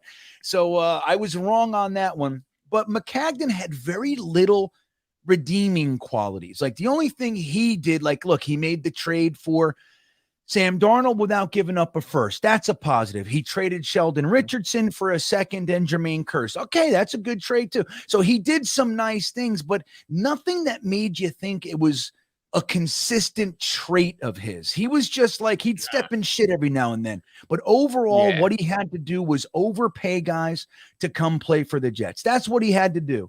And we never got out of that, like during his tenure here. Joe Douglas, completely different. Now, Andrew Gabrielson, I don't know who TD is, but I'll just say this. I'm glad to have you here, man. I'm glad you stopped in. Hopefully you'll see us next week too. We're here every Thursday. We've been doing this for, I don't know, 2 years now, I think, man. Holy shit. Something like that. The Thursday, think of it, baby. So I'm glad you're here. Jets New York 102 checking in. Bring back precious uniforms and get Rodgers equals wins. Now, when you say precious, are you talking about our white helmets? Is that what you're talking about? 102. I think he might be, Gunny, because the two greatest coaches that the New York Jets ever had. I mean, look, you can make an argument for Rexy, right? You can. Sexy Rexy's legit for those first couple of years. But Weeb Eubank, Hall of Fame coach, Bill Parcells, Hall of Fame coach, both of them said the white helmets work on a green field. It's significantly easier for the quarterback to identify where his players are with the white helmets. Bill Parcells played 1 year with the green helmets and changed it back to the white helmets. And on top of that, all of our most successful years, outside of a smattering here and there, are with the white helmets. White helmets. What is this? Rocket science, man? Fucking get a white helmet back. What are we doing here? So anyway, what do you think? We bring back the white uniforms, Gunny. Is that a positive to you? Yes, I love it. You can tell over here, I got the autographed Santonio Holmes white helmet. I'm a big fan of it. Like, I actually had one I used to wear all the time watching games. I don't know why we went away from it. And it makes so much like sense when you're thinking about it. Like, yes, Greenfield, white helmets, that's my guy. Throw the ball to my guy. Like, it makes so much sense. And yet, for some reason, we've gone away from it, even though we've seen, like you said before, like historically speaking, we've done very well when rocking those white helmets. So I'm all about it. You bring in Aaron Rodgers, you're throwing the white helmets. Look, anything that's going to allow the New York Jets to take a step in a winning direction, to set off a winning culture, I'm 1,000% on board. And that happens to be one of those little nuances that I think would go well to go in that direction. Yep, I'm with you 100%. Now, I want to just point out Rusty Spooner, who is a longtime buddy of ours, real good draft, Nick, and everything. Good, real fun times at Rusty during the draft. He says, hopefully Rodgers doesn't Peyton Manning us. Well, it depends on how you're looking at it. I would take 2 Super Bowls.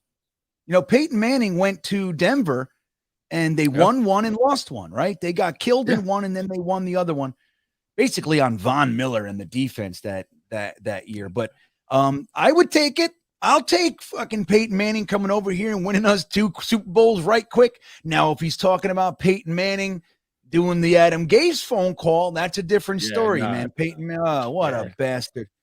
I can't believe that he even did that. What a bum. I'm with you, man. Now, I want to point something else out here, too. I saw Kevin C. Jets Pretzel is in the house. What's up, Kevin? Kevin, our resident negative Nelly, is I wanted to point out he actually, guys, I learned that he has his own channel. So, you know, look, he's a longtime listener. I don't agree with him all that much, but he's a longtime dude. He's a diehard Jets fan. I've known him for years on Jetnation. Again, I don't have to agree with him to know he's a legit Jets fan. Nah, he's a bit of an asshole, right? He waits outside and yells at coaches and GMs and stuff like that. But if you would like a different take, go and support Kevin C. I think it's called Kevin Jets Pretzel. So let's give Kevin our support. If you want to be, if you're looking for a little grumbling, that's where to go. That's where the grumblers hang out. So go ahead and support our buddy Kevin C. Jets Pretzel. Wyatt, I didn't miss your super chat. I probably got to catch up a lot here. Let's see where we are. No, I want to talk about a couple other things, though, Gunny. We got to get Watu K on here. We got a lot to do tonight. So let's do. All right, I did Harry's. Hold on. Let me just make sure, guys. Let me make sure.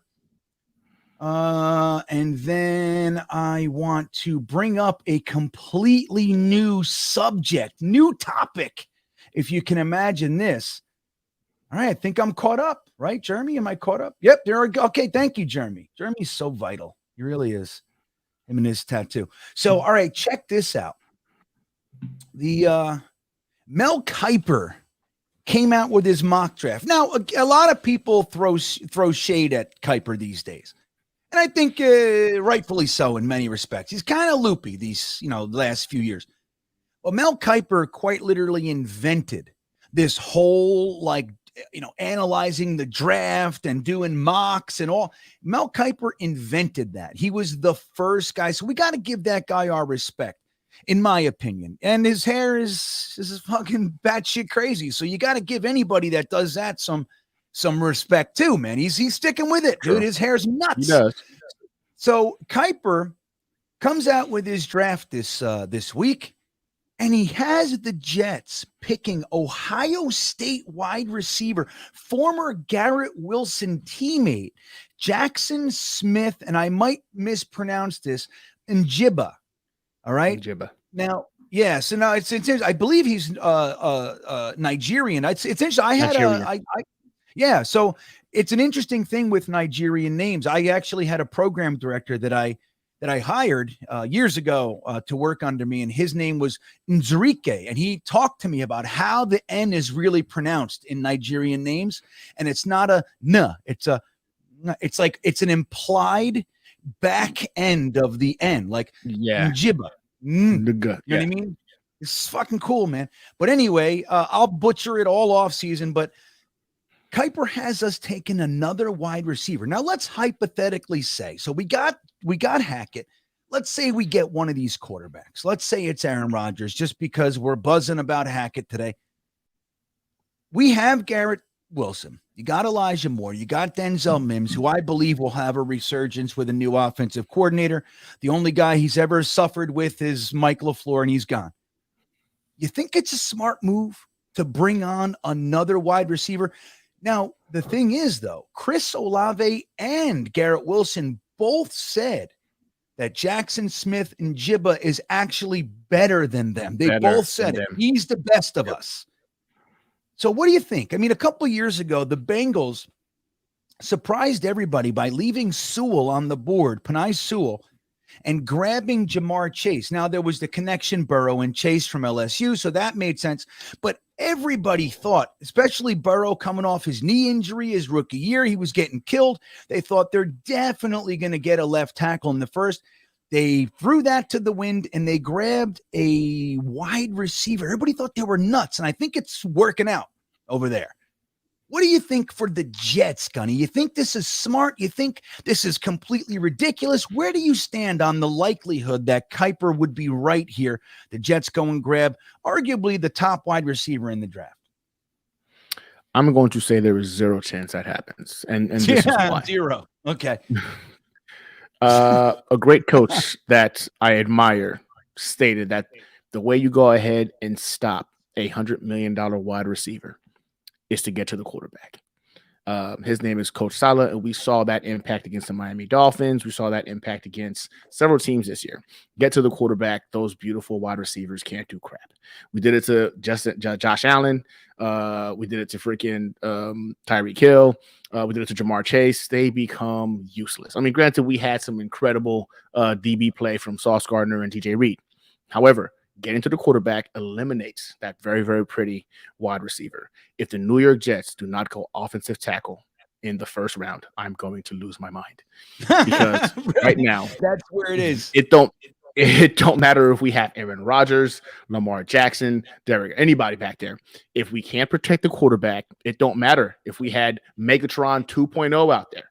We're not getting them the ball. And that's where we're going to go ahead and fail. So I don't believe for a second this kid is going to be a New York Jet.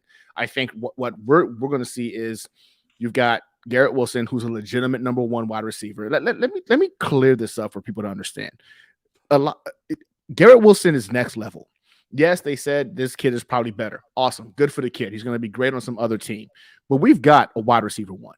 Garrett Wilson got 1,100 receiving yards this year, breaking all kinds of New York Jets records with the worst quarterback trio there is in the NFL. There was no consistency in the quarterback play. We lost our running game completely during the second half of the season, and this kid still dominated. Defenses knew, hey, they can only go to you, and they still couldn't stop him. Could you imagine what Garrett Wilson could do with a competent quarterback? Not even at the level of an Aaron Rodgers. Just imagine if we had like the 20th ranked quarterback playing for us. Right. This pat. I think Garrett Wilson would have broken like wide receiver records if we had a competent quarterback playing. So it is not even remotely a need to me. Elijah Moore we all thought was wide receiver one coming into the year. Garrett Wilson proved, nope, he's in fact wide receiver one. Elijah Moore is definitely have more upside that we have not seen. Wide receiver is not a need for us. People keep saying we need a wide. I don't see it. Give us an offensive tackle. Now, if one of the top three guys are gone, I love Dom actually, and I talked about this in one of our group chats. If we don't have one of the top offensive tackles, trade back, acquire assets. Even if you fall back into the second round to get a couple more picks and then an extra first next year, we drafted 3 first-round picks last year, guys. 3. That's going to get real tight on the cap real fast. So if we actually didn't have a first-round pick this year, it really wouldn't hurt the Jets that much because we drafted 3 years of first-round picks last year. Eventually, the cap catches up to everybody. And if we can get an offensive tackle this year, I'm all about taking the chance. Otherwise, yeah, I'm 100% comfortable with actually just trading out of the pick and falling back into the second round and acquiring a first for next year. All right, well, that's interesting. I got to say, I would like a tackle in the first as well. All right, I want to make sure that that's said, at least as far as I stand today. That can change, right? And wide receiver, I've heard quite a few people talk about this. And Kuiper kind of makes it like official almost, But I would not be upset if the Jets felt that the third tackle on let's say it's Broderick Jones, right? That the other two guys go, and, Paris and Skronsky, they go. And we're at Broderick Jones, and they're like, we like him, but we really like this defensive tackle. We're significantly better prospect. And they go that route thinking that the second round tackles are going to be just as good as Broderick Jones.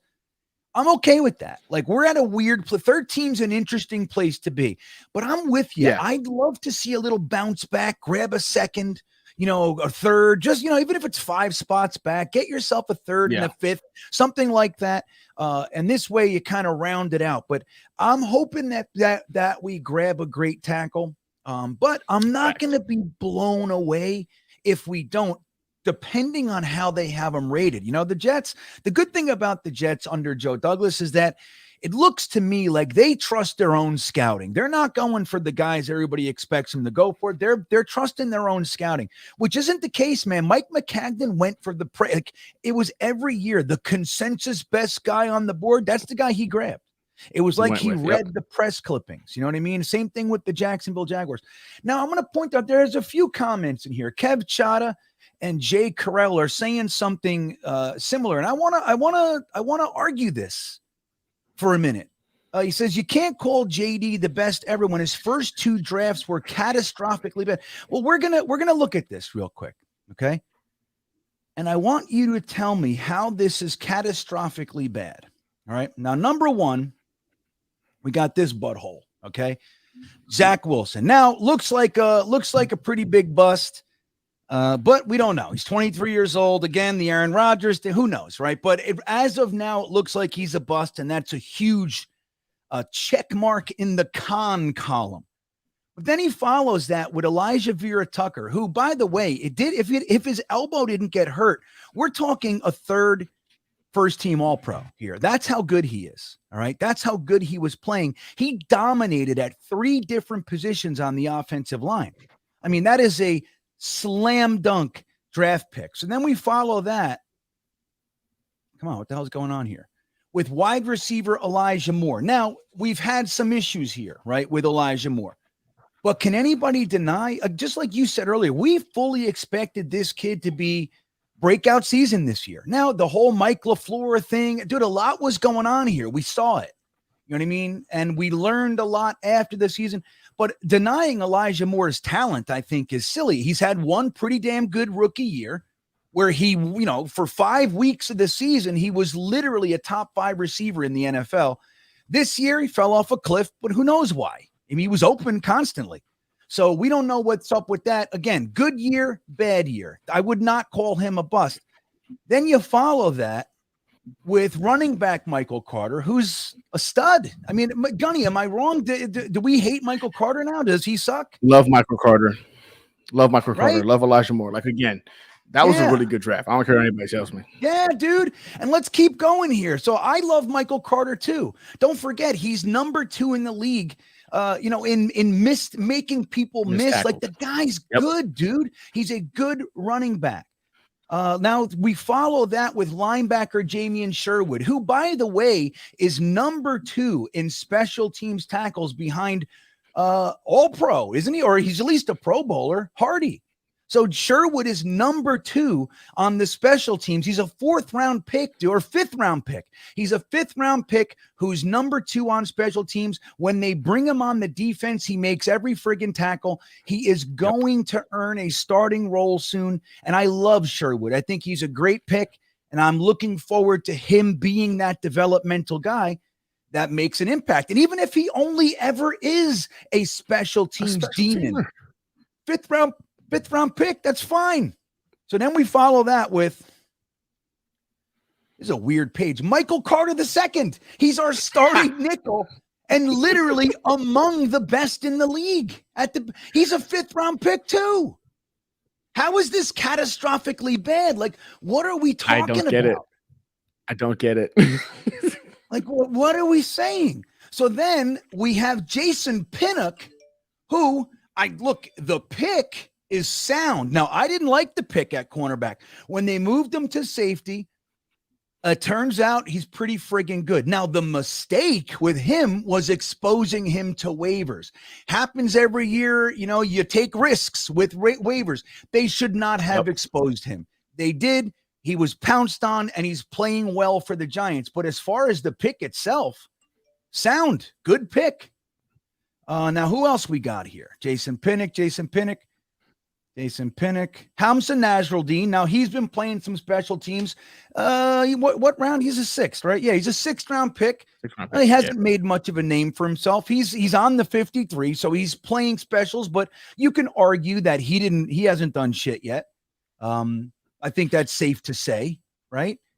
But he's a sixth-rounder that's still playing and contributing minutes. The majority of fifth-rounders and beyond aren't on NFL rosters. They're not playing NFL snaps. So a sixth rounder to still be contributing, that's very, and he's going into his third year. Right. Brandon Eccles, he's our first guy off the bench in the cornerback room. Yep. Facts. What the hell's wrong with Brandon Eccles? I mean, again, guys, these are sixth-round picks. The Jets have been blowing first-round picks for decades. First and seconds. Dude, look at how many consecutive second-round picks were complete flops. The Jets, it was literally called the Jets second-round curse.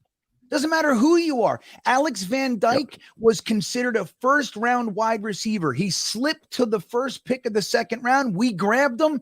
Everybody's like, oh, my God, they got Keyshawn and Van Dyke. They're going to light up the NFL. Van Dyke sucked. How can it be? So it's like the Jets, we have been blowing first and second round picks for years. This is a sixth round pick, and he's contributing.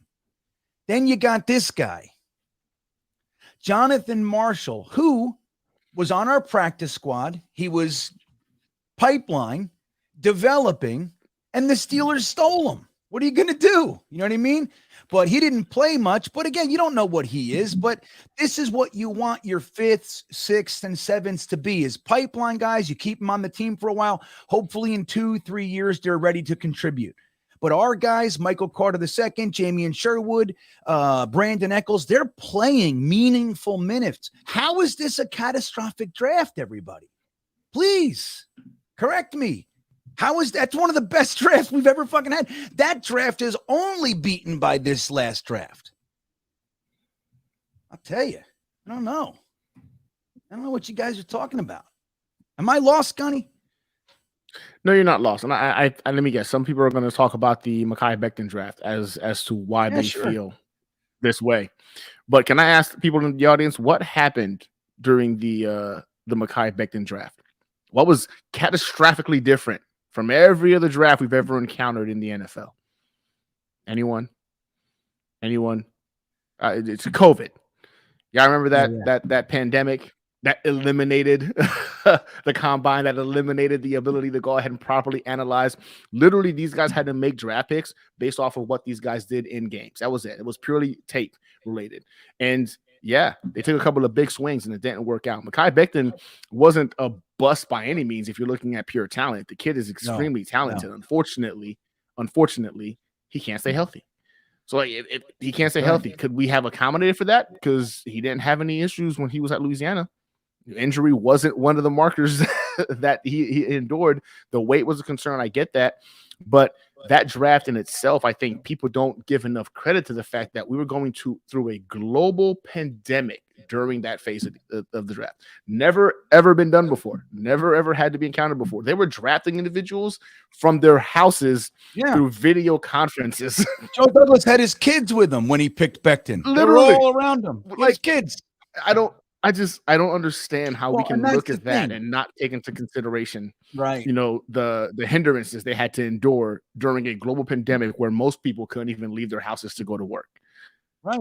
And it was his first ever draft. Like, the thing is, it made sense. Like, look, there's a lot of weird shit. Like you said, Becton didn't have an injury history in college. Yes, there was weight concerns. It was a swing for the fences move. And I really appreciated the fact that our general manager in his first ever draft said, you know what? I'm swinging for, I respected it, but he still had a lot to learn about being a general manager. He followed that with 6'3", 4.38 speed Denzel Mims. Dude, I was in love with those first two rounds. Now, again, if Mike LaFleur is not here, who knows what Mims is? And I really hope he gets that he gets this year. Just let him earn it. Let him compete. If he competes, he's going to get himself a job on the team. And I think Hackett will use him. I think an Aaron Rodgers or Derek Carr would be like, oh my, why wouldn't I use this guy? He's massive. He's a huge target. He's bigger than the friggin' tight ends in some respects as far as how big of a target he can become.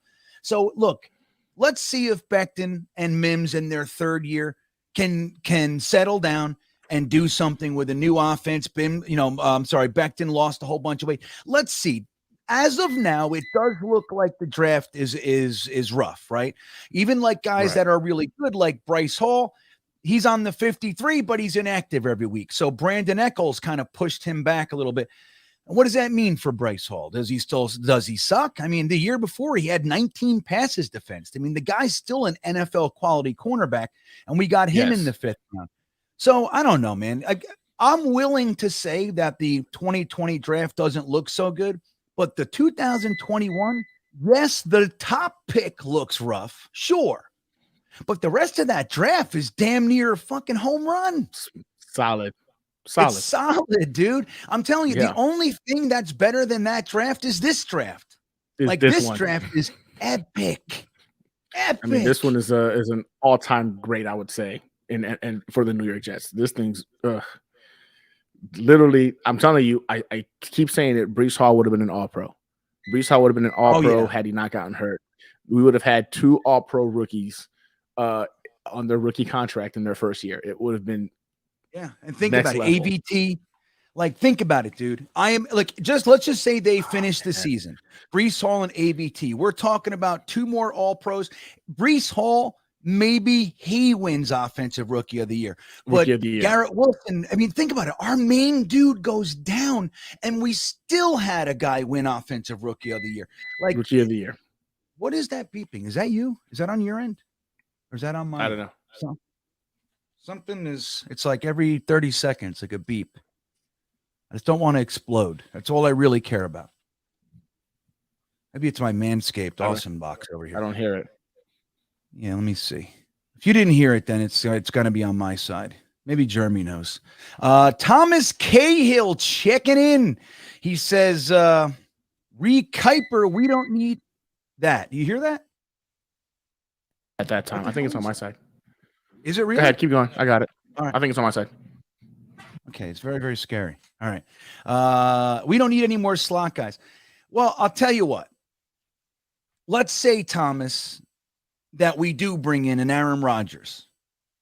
Giving him as many weapons as possible definitely has its allure, but I am of the school of thought, like Gunny said before, we have a true bona fide number 1 wide receiver in Garrett Wilson. He's a badass dude. Let's just call him what he is. He is a bad man out on that field. He's got the attitude. He's got everything that you want in a wide receiver, and he's proven that he can beat pretty much anybody.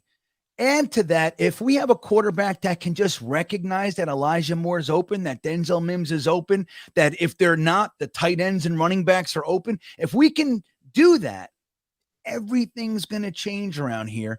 And I don't think I would much rather, like Gunny said before, I'd rather ensure that we have protection. We got protection for the quarterback, and we have the ability to open holes. We do that. I think we have enough weapons. I really do. Now, it's not a bad idea to bring on another super duper wide receiver. But again, I think we're okay there. I do. All right. G Money checking in. What's up, man? Thank you for the super chat. He says, if the Jets take a wide receiver with their first pick, I'll jump off the roof. They take an offensive line or maybe a crazy talented defensive player that is still on the board. See, that's the thing. And to dovetail that with what I was just saying, G Money, I wouldn't jump off the roof, but I'm with you. I don't think that's the smart route to go. I just don't. I think it makes more sense to make sure your offensive line is intact, even if the rook sits for a year, even if he does, for whatever reason. Like, let's say Dwayne Brown doesn't want to retire and you got to pay him, and let's say we bring Fant back because whatever, and there's a true competition and he sits for a while. when that injury shit hits again, at least we got that kind of talent coming in. And like, look, I don't want to depend on Becton. He's proven that you can't, right? You cannot go into the season assuming that your tackle spot is manned by Becton. You can't do it. It would be foolish. That said, that guy's a badass too, man. He was dominant his rookie year. And if he comes back and can play a season, let's say he makes it 15, 16, 17 games. Dude, Becton that's going to really add a lot to the offense, man. Becton was, I mean, we were calling him Mount Becton, dude.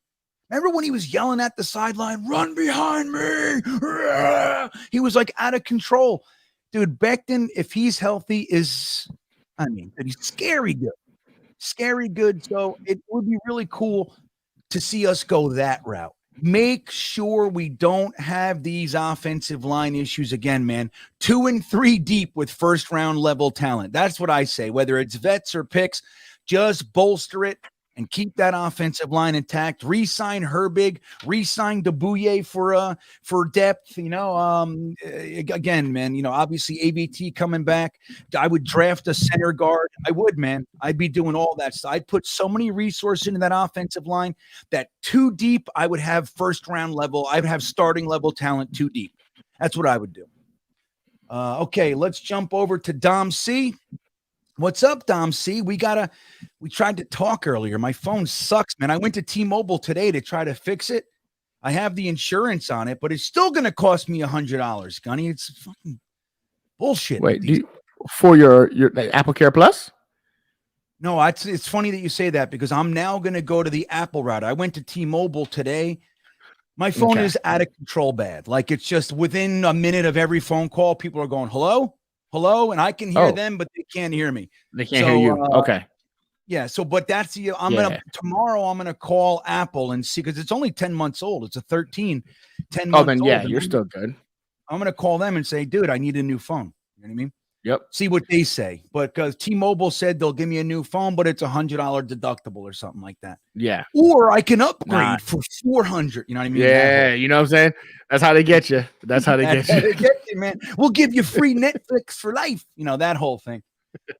So anyway, Dom C, my buddy, we'll talk tomorrow or this week. We'll make sure because we're going to the Senior Bowl this week, everybody. Dom C and I are going to be down there at the Senior Bowl, giving you guys the inside scoop. But he checks in and says, Green Bean, Smith and Njigba is going to be a slot wide receiver only. I don't see the fit if Moore is still on the team. Nice player, but it's got to be a hard pass for the Jets.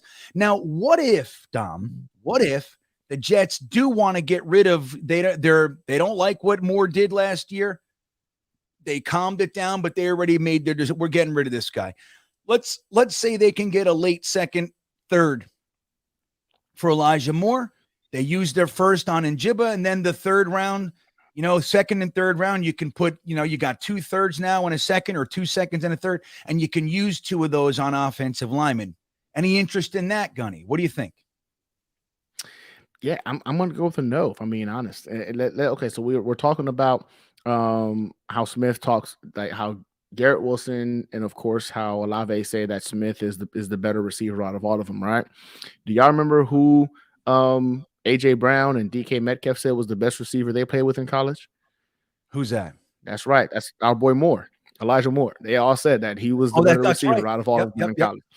So we've got 2 spectrums of the table. We got 2 proven veteran guys who are wide receiver ones in the league saying, hey, Moore is better than we are. Like this dude was him.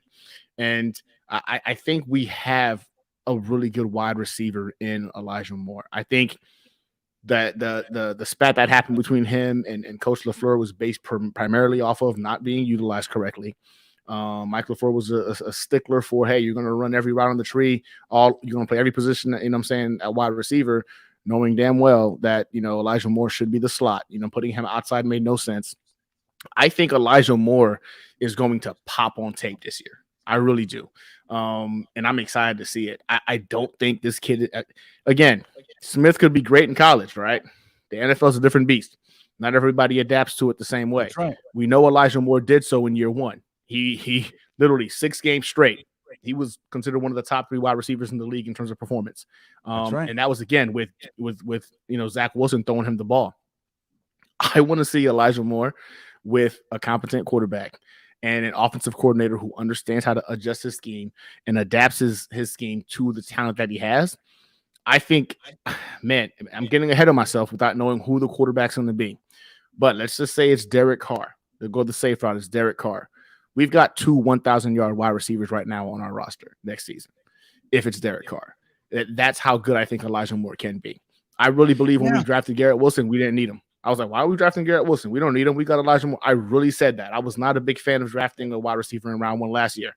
I am not mad about it now. I am not mad at all. And I do believe Elijah Moore can put up wide receiver 1 numbers. Again, competent quarterback and an offensive coordinator that understands how to maximize his talents. I think we got 2 1,000-yard wide receivers on the roster already right now. Boom. There it is. G-Money, you hear that? No need to jump off the roof. Dom C supports it. Gunny supports it. I don't think, look, this is early in the mock season. Kuiper's just talking. That's what it is. We're not going to draft this guy. I'm with it. Mr. Forte checking in. He says, how much of the NFL is 100% real and how much of it's fixed entertainment like WWE? I feel that's what's going to play into who's our future quarterback. Now, here's what I'll say. There are some channels out there that they say they have proof of the NFL fixing game, that there's a chip in the ball and the sky cam is how they control the chip and all kinds of fun stuff. Now, maybe it's real. I don't know.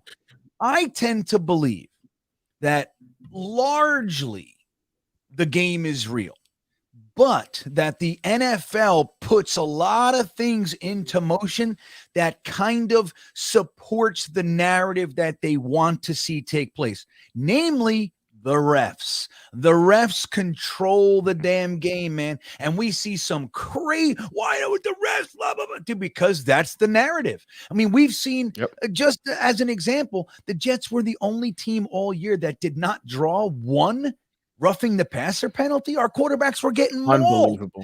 What about the late hits out of bounds? Garrett Wilson got fined for complaining about it, and it was clearly. So, look, I don't know how much of it is, fake, but I think Vegas and money, dude, they want to ensure maximum profit. They're not going to leave all that to chance. It sucks to say, but they're not leaving it to chance, which I think they could make just as much money if they did, but they're assholes. And if they can make 18 more cents doing it this way, they're going to do it that way. That's how they are. And I think that probably a lot of it is influenced by money. Would you agree, Gunny? 100%. I don't believe that it's like scripted, like a lot of people say it's like scripted. If it was scripted, why would you not want the largest media market on the planet winning more Super Bowls or winning more games? It's New York. Like, there's a lot of money that can be funneled that way if you want to script games. That's the only argument I have every time I hear it scripted. But I will agree with this. I do believe that the refs do control a lot of these games, and a lot of it is going to be based off of what Vegas is going. I feel like there's a nuance to that as well.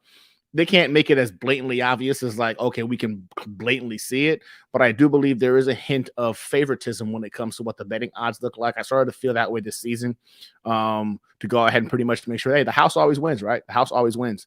And let's be honest, the NFL gets a cut of what Vegas is bringing in as well. So for me, I don't believe it's fixed, because if it was fixed, then why wouldn't you want the largest media market on the planet being like on prime time? They would generate a ton of money off of the backs of New York Giants fans, New York Jets fans. Like, it would be too easy. So I do believe that there is some teetering of the odds when it comes to the refs being able to call plays one way or another. But I wouldn't say that they're scripted. I don't think they go into the game saying, okay, today this team is winning or that team is winning. I think it's more towards like, okay, we can go ahead and manipulate, the point spread, maybe there, that kind of a like window in terms of the refs. Right. Now, I agree with you. I want to make sure I say that, but the counter argument to that is that the New York market, Jets, Giants, we're selling out and we're packing places and we're engaged even while we're losing. So other markets like KC and all, they don't have that. When their team sucks, the stadium's half empty and and nobody's buying anything. So they know they can make potentially more money by, and just as an example, KC, like if KC's good and the Jets are bad, they're going to make more money than if the Jets are good and KC's bad. See what I'm saying? Because the Jets fans we're still buying shit. We're still here. We've sucked for fucking 12 years and we're still here. Look at all that beautiful stuff behind you. You know what I mean? Yep. I still buy the memorabilia. So I got a closet full of jerseys. I bet.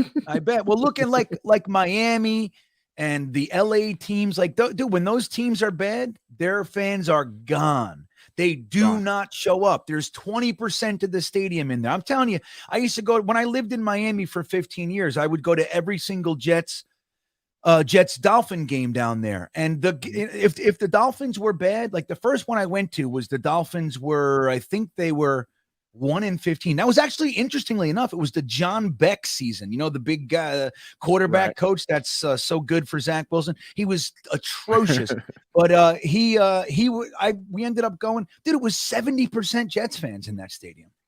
At least it felt like a Jets home game. So, and lots of times it was 50-50. So, anyway, I just think that's potentially a counter argument. While I do agree with you, I think if it was fixed, they would just say, hey, man, make the big boys the winners and call it a day. Green Empire Lawn Care. If you want your lawn cut right, call Green Empire Lawn Care. Don't make this same mistake I did and call some jabroni. Call Green Empire Lawn Care. Google it. I don't know where you are, though, Green Empire Lawn Care. I'm trying over here, buddy. We might not even have a first if we got. That's a great point.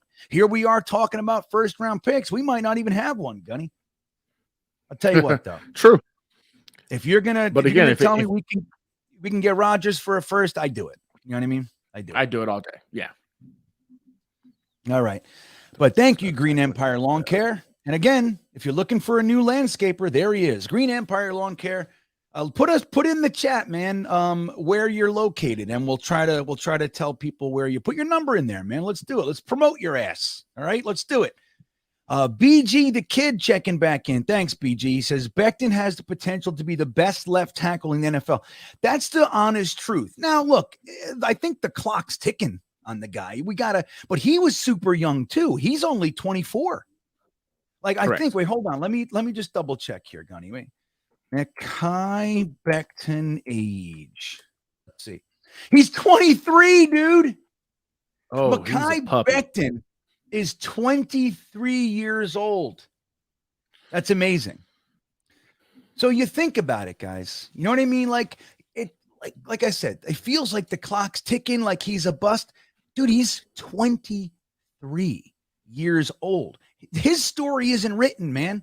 He had a couple bad years. And let me point out, I compared us to Cincinnati earlier. I'll do it again. There was a draft pick named Jonah Williams in Cincinnati.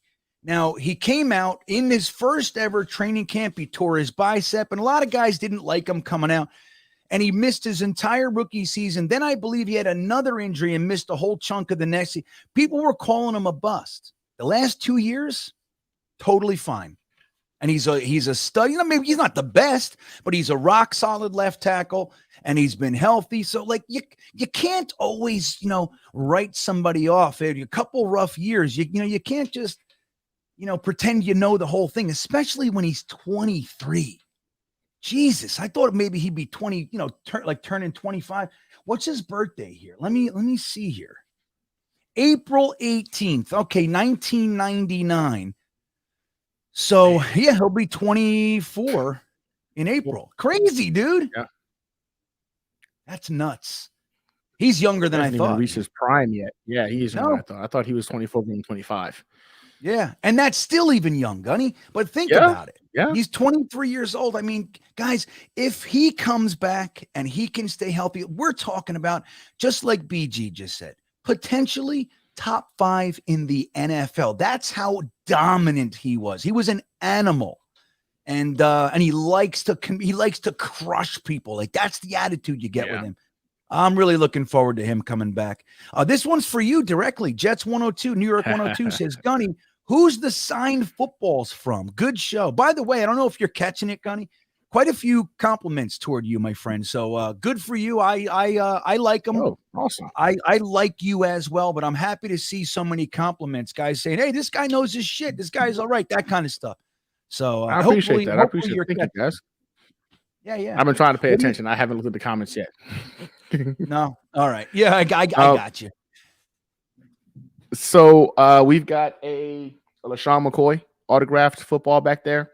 We've got a Matt Forte autographed football when he was a Jet briefly.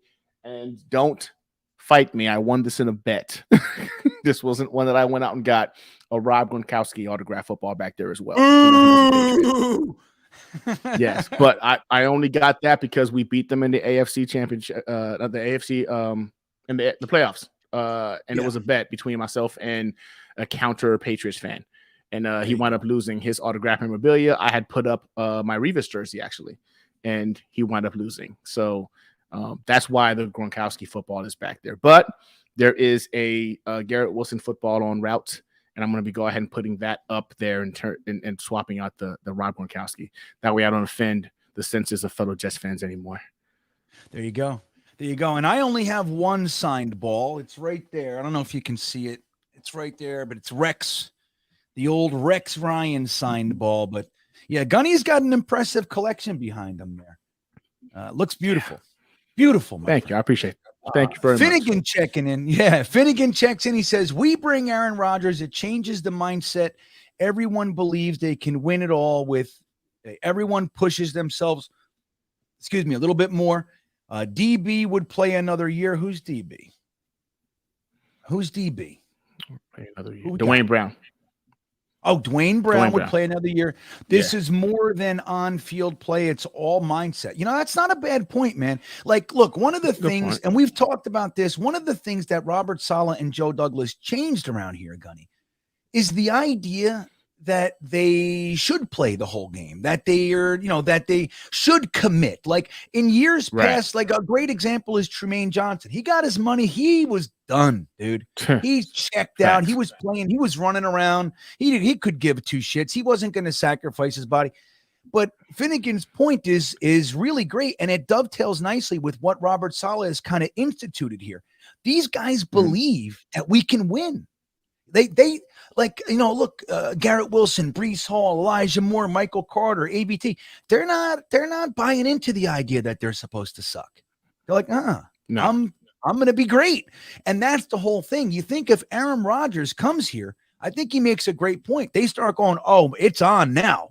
I'm going to push myself that much harder because it's real.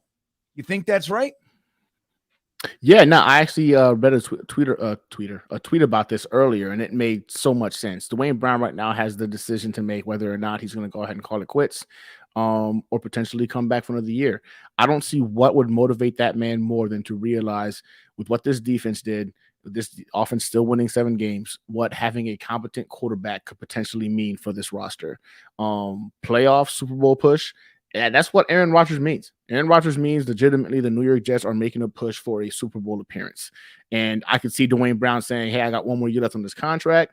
Let me go ahead and get this rehab done, get the surgery I need, and be back in time for me to start training camp. So I do believe that could be a deciding factor for Dwayne Brown deciding not to retire this season. Yeah, I agree. I agree, Finnegan. It's exciting. And, look, I think, we got to be careful here. The Hackett thing, it leads us in a direction. It really does, man.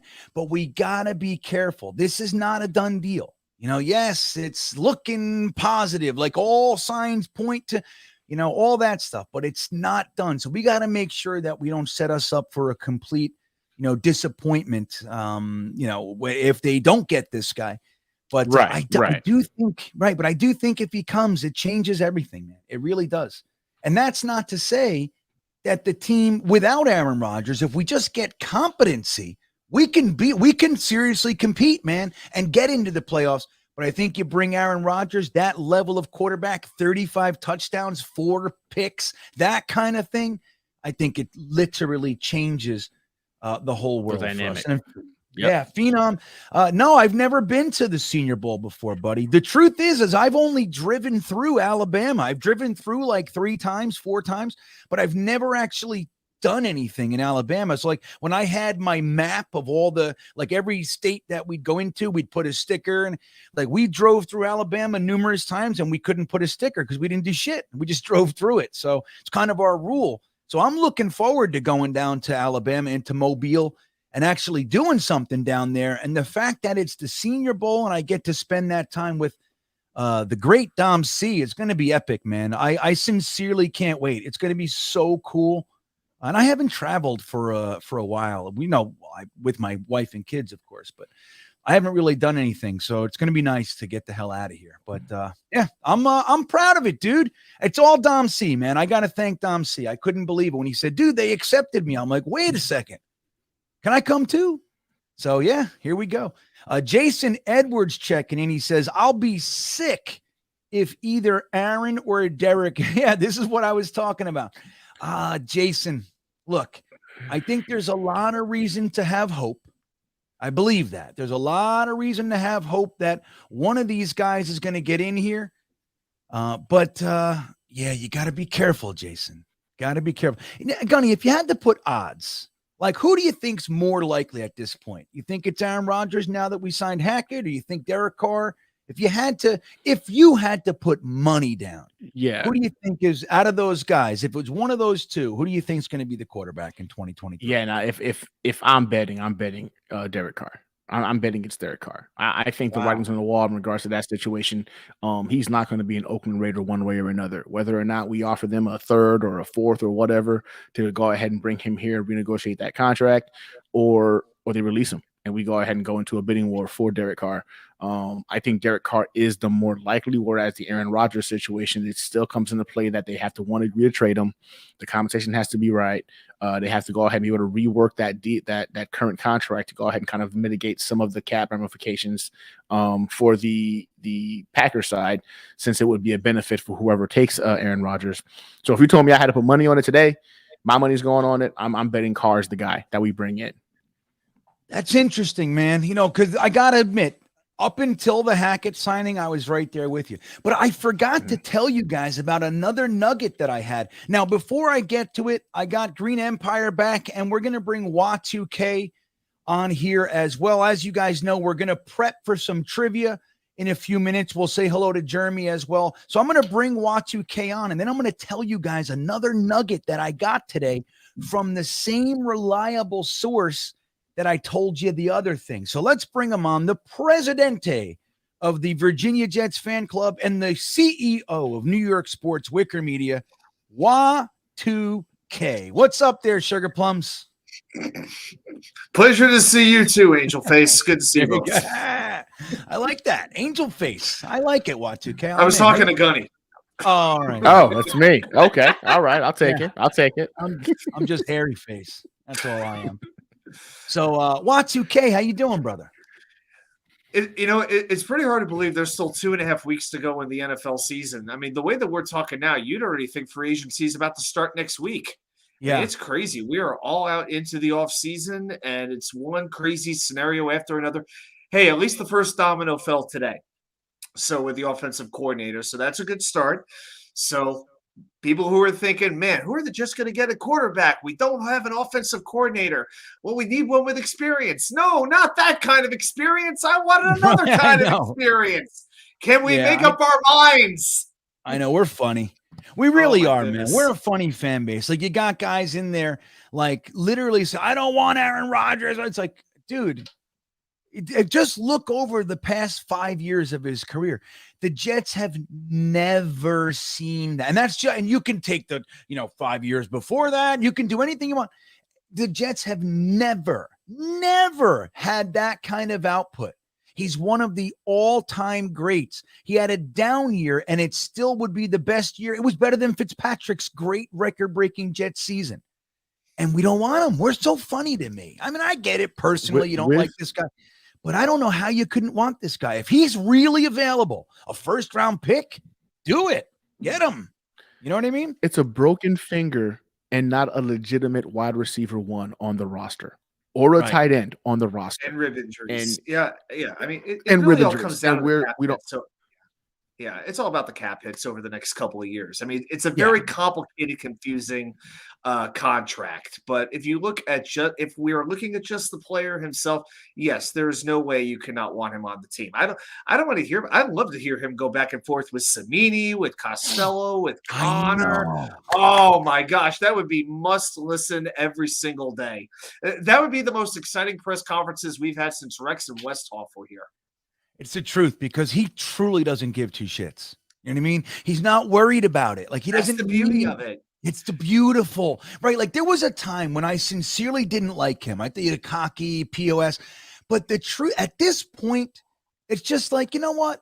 Good for him. He's like, I don't care. He's like, look, I'm old, I'm beat up, my body hurts, and I'm surrounded by children. What do you want me to do? How do you want me to feel? And I appreciate that these days. A little bit more than I did maybe a few years ago. So let me tell you guys this little tidbit. So again, I was told today that Zach Wilson and Aaron Rodgers have been communicating on the phone just about every day, regularly over the past couple of weeks, which is something. That's nothing to be ignored. And what it means, you can't nail it down specifically, but it definitely is something. It leads you to think, coupled with the Hackett thing, there's something going on. The other thing that I was told, Woody was heard in the office this week, Woody saying money will not be the reason they don't get the quarterback they want. So I don't know about draft picks and whatever else it is. If Joe Douglas, like, look, JD has said there's aggressive and there's reckless. We're fine with being aggressive. We will not step over into being reckless. So that might be the place where we stop. But Woody said very, very clearly in the office this week, money will not be the reason that the Jets don't get the quarterback they desire. Pretty interesting. I like it. Woody just saying, dude, whatever, man. Look, if we were to bring Aaron Rodgers here in the first half hour, you would make it all back in jersey sales. It would be boom, immediately. Everybody would have an Aaron Rodgers jersey, in my opinion. They'd make millions right off the bat. I don't think he has too much to worry about. So what do you think of that one? What do you think of that tidbit, Watt2K? You into it? You like it? I've never doubted that the Johnsons want to win. I think they don't necessarily know how, and the way they've gone about it has been flawed in a whole lot of circumstances. And I think we've proven I don't need the owner of my football team, to know the most about football. I don't need him to know more football than Jerry Jones or Robert Kraft or Stephen Ross. I just want him to know how to put the right people in the right positions and be willing to spend the money. And I've never doubted that they are willing to spend the money, whether you look at the practice facilities or, that's like probably the main thing, the medical investments that they made recently, the filter, all that kind of stuff. I've never doubted that they wanted to. But, I think we're all done now with the search firms and all of that baloney and, getting guys out of the senior citizens retirement home to try to figure out who our next GM and head coach are going to be, because it didn't work. So at this point, I have no issues. I'm glad they kept Sala around, even though the jury is absolutely out. This is a make or break year for him. But I do like the changes that they made. We'll see what Hackett winds up being. But again, we wanted the experience. We've got it. But I don't think it's Rodgers or bust with Hackett. I really don't. If he could get a good offense out of Blake Bortles, why can't he get a good offense out of Derek Carr, Jimmy Garoppolo, or even like you say, even Gardner Minshew? Not that I want him by any stretch, but by all means, I don't see why Hackett can't design an offense that could work, especially when you can build it around number 20. It makes all the sense in the world. Totally. I agree. And I think you nailed it, dude. I mean, look, I know people have problems with the Johnsons as owners, and I think it's founded. I mean, there's a lot of issues. They've stuck their fingers into the stew too many times. But like Watt2K said, one of the things you got to give credit to is that Woody, kind of belied the I don't want the fucking word, but he put the pride aside and admitted, I don't know what I'm doing. And he hired a search firm to find a GM. Then he went and hired 2 former GMs when the search firm didn't work. Like, he's shown, I just want the right guys in here. Now that he has Joe Douglas, me I believe that he recognizes that even if it's not perfect, the guy knows what he's doing. He's a well-respected voice in the NFL. He's got connections. He knows how to trade. He knows how to draft. He knows how to identify talents. Completely different than what we've seen here. I don't think Woody's looking forward to doing that shit again, starting over with a new guy. Even if Robert Sala and crew were to go, I think Joe Douglas is still here. That's what I think. Maybe I'm wrong, but I think that. I hope so. The idea that Woody said, hey, man, money's not going to be the problem, I think that's exactly what you want to hear from your GM. Now, Green Empire checking back in, letting us know he's in North Carolina. Now, North Carolina is a pretty big place. I've been there. I've been all over it. There's a whole different state from east to west, man. Eastern North Carolina might as well be a different planet than Western North Carolina. But anyway, if you're looking for lawn care somewhere in North Carolina, look up Green Empire Lawn Care. That's your dude right there. All right, man. So I bet he's got a pretty cool jingle. Green Empire Lawn Care. I don't know. He's got to have some sort of jingle. Like, oh, I thought you meant he did. I'm like, oh, you know it? No, he must. No, I'm thinking he has to. You got to have a good jingle for that lawn care, you know? So right, you have to have your own edition of the "We Are Farmers." Right, and that, I mean, shit, that works. That stays in your head for months. That damn. Oh thing. Man, can you imagine how many millions of dollars they must have spent on that commercial? And they're coming up with all these slogans, and finally, some douchebag's like, "We are farmers." Yeah. That's it. That's gold. I know. And at first, you think that's weak. It's like some of these things. It's like they stick forever, like the nighttime sniffling, sneezing, stuffy head fever. So you could like that worked. Right. That was around for 40 years, man. That's a slam dunk ad campaign. All right, let me get to Thomas Cahill. What's that? John Hepburn, right. By Menon. Exactly. Cahill checking in. What's up, Tom? Good to see you. Rodgers is cool, like Joe Willie, not Carr. So you prefer Rodgers over Derek Carr. See, here's the thing. Oh, here's the other tidbit. I'm sorry. So here's the thing. This is why this is what I'm being told today. The reason that the Jets prefer Aaron Rodgers over Derek Carr at this time, while they're totally into Derek Carr. The reason being, if they bring Carr on, he's got 10 years left, 10 years. That's kind of admitting failure with the Zach Wilson thing. They really do believe that he can turn it around. They really believe that. So bringing on Aaron Rodgers and having that 2-year period where Zach can just be developmental the whole time and they can kind of push reset, they really believe that Aaron Rodgers for 2 years and then Zach Wilson coming back in is the best plan. That's what they think. Now, whether or not I agree is another story entirely. But that's what I was told today. So that the Derek Carr thing, like if they can't get Aaron Rodgers, they're going to go for Derek Carr. But they're not going to go for him first because that all but squashes the Zach Wilson thing. Now, I don't know. I don't think they should place that much importance on Zach Wilson at this point. If you can get Derek Carr, just get him and call it a day. But that's what I'm being told, man. So that's interesting. And I would agree with that because remember, Carr has to be traded or released before February 15th, just a couple days after the Super Bowl. This thing is going to move fast. So, I mean, yeah, if they don't do that, then he's guaranteed a whole ton of money with the Raiders. So he is going to be gone by February 15th. This may not be a situation where you can afford to wait. So if the Jets and the Packers, if the Jets are going to do anything with Aaron Rodgers, they better be negotiating right now, and they're going to have a feeling 2 weeks from now if it is a feasible trade that can happen. And then if it's not, fine, you can pivot to Derek Carr. You don't want to be standing at the altar holding your sack all by yourself. That's right. You want to, like, it's like the old Aesop's fable. The dog walking around with the bone in his mouth, looks in the water, sees another one and goes for it and loses both because it was just his reflection. You know, you don't want to be that dog. You want to know if you don't have like 99% assurance that Rodgers is coming, you go get Derek Carr. That's what I'm with you, man. You can't lose out on both and then be stuck with friggin' Ryan Tannehill. I ain't doing it. I would lose it, man. I would lose it. I can't wait for the I can't wait for the Mike White Jameis Winston competition next August. Oh my God! Could you? I don't know, man. Could you imagine? Oh Imagine God. that's what we do. We're gonna have a competition between Mike White, Jameis Winston, and Zach. Oh, terrible. Excuse me. D Weiss CR checking in with a late super chat here. Thank you, buddy. He says Rodgers fits to Rodgers fits the Jets perfectly.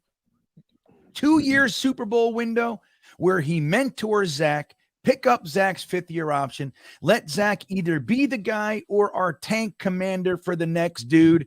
It's perfect. Well, you know what, Gunny, I'll throw this to you because you threw in the tank commander thing. Now, I think the whole comment makes a lot of sense, though. I mean, this is kind of what we've been talking about. It's almost fantasy, like how perfect it really is. Do you think it's too much, man? Like, is it fake or is you buying what D. Weiss says here? Like, this is the perfect situation for us. I have to say I agree, and it's not just my fandom talking either. I really believe that this would be a perfect situation. You're talking about a kid in Zach Wilson, who we've all agreed has the arm talent, has the ability to make plays that very few quarterbacks can make.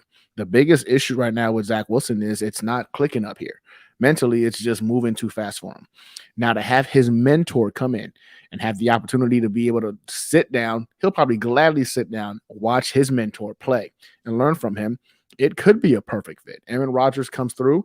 It's a team right now that's only a couple pieces away from really contending, the QB position being the primary piece. That can go a long way, I think, in terms of solidifying his legacy, prepping and molding. He didn't want to do it for love. Everybody gave him a lot of static and heat for not wanting to do it for love. Again, it's about freaking cementing his legacy now. Now you get to go ahead and cultivate and culture Zach Wilson. Imagine Zach Wilson coming back 2 years from now, you know what I'm saying? And we're going to decide to exercise his 5th-year option or not.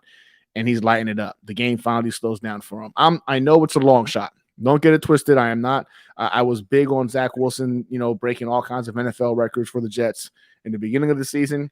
I have since come back down to earth. I don't know if he has the ability mentally to do that, but imagine him sitting behind Aaron Rodgers, and then he comes out and he is now a starting level NFL quarterback. Even if he's just a starting level NFL quarterback, another wicket you can add to Aaron Rodgers' legacy. I'm with you on this one.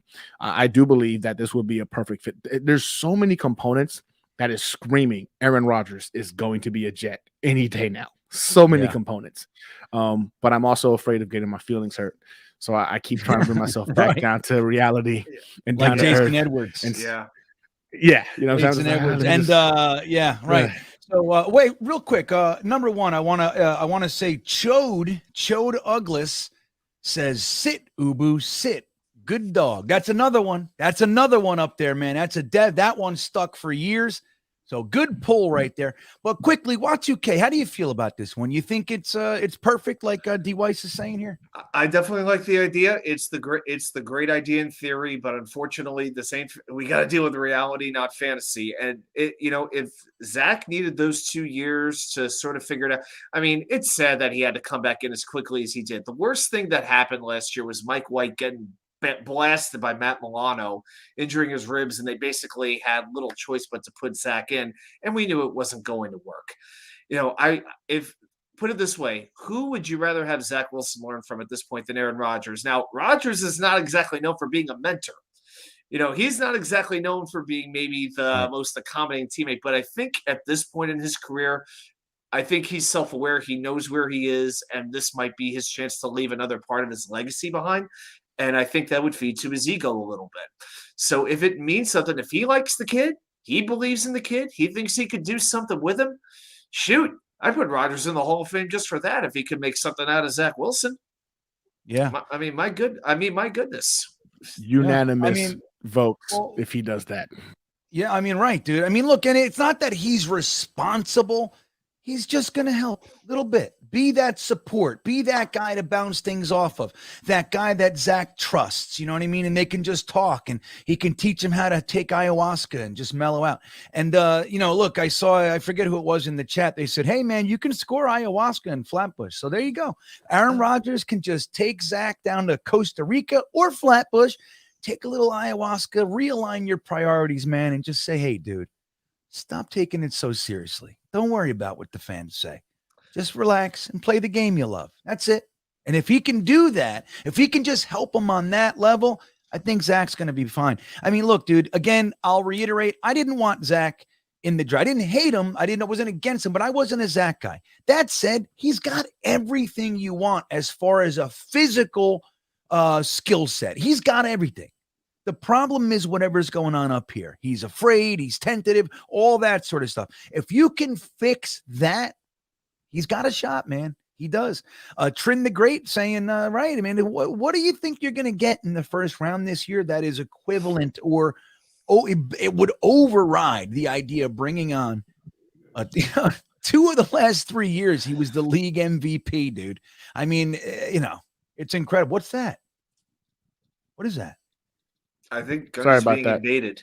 Yeah, that was my dad. My bad. No, okay, no, it's not bad or anything. We're loose. I just didn't know what it was. That was freaky on this end. Oh man!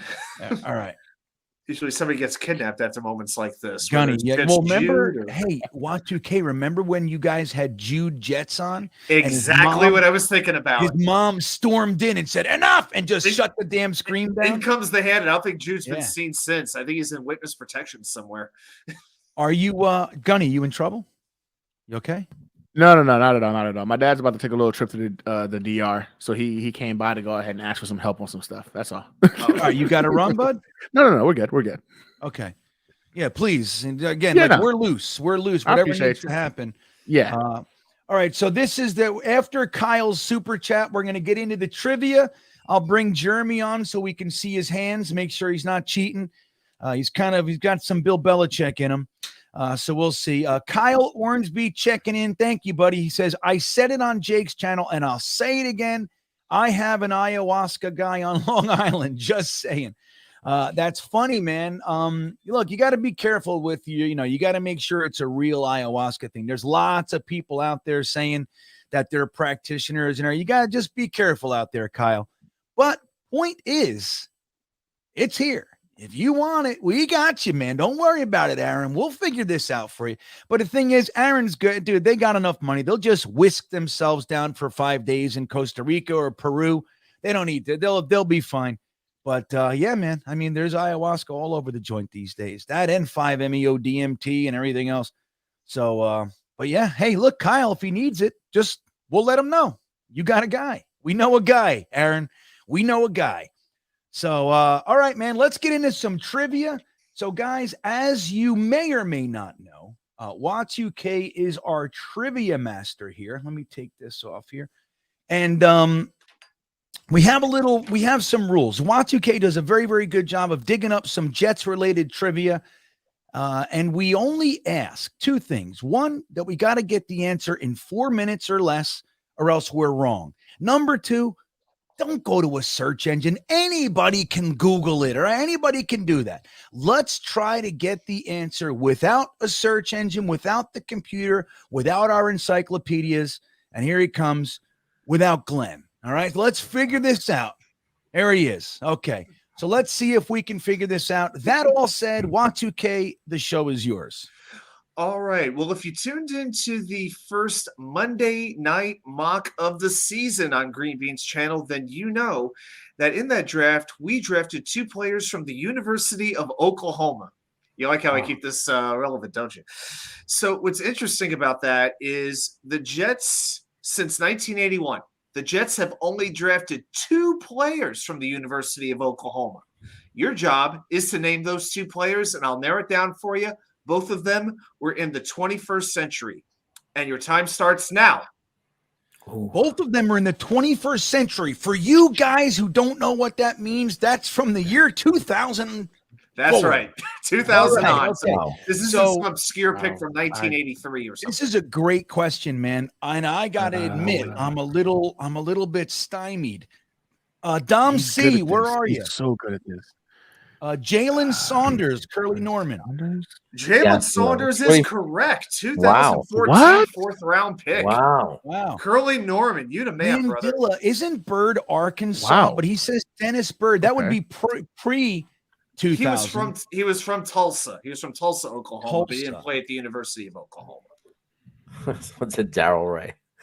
Let's see what else we have. Gastineau. Well, we're talking about, don't forget, guys, we're talking 21st about century. 2000 to 2000 now. on. So Yeah. 23 years. Jalen Saunders, what a slam dunk, man. I'm impressed. Just early like on. that. We know he didn't have time to look it up. That's right. Jalen Saunders, as he says, was a member of the Idzik 12, everybody. How about Adarius Stewart? Alabama. Yeah. Alabama. I was going to say McElroy, but I think he was Alabama too. Definitely Alabama. Yeah. Darrell Ray. No, Shaq 21st century, 2000 on. Yeah. Darrell Shaq Ray Evans a was little before that. UCLA. Gunny, do you have a guess? UCLA. Oklahoma. Yeah, we're going for the other Oklahoma player the Jets have drafted since Oklahoma 2000. player since 2000. Oklahoma Wasn't A rough one. since 2000. No, it is not Stephen Hill. Wasn't Stephen. I feel like Stephen Hill was Maryland, wasn't he? I don't. Maybe I'm off on that one. I remember Stephen Hill was good against the Bills. Like the only One team game, he was good dude. against was Buffalo. Oh, he gave At us least the he most did hope. something at least, but shoot. Yeah.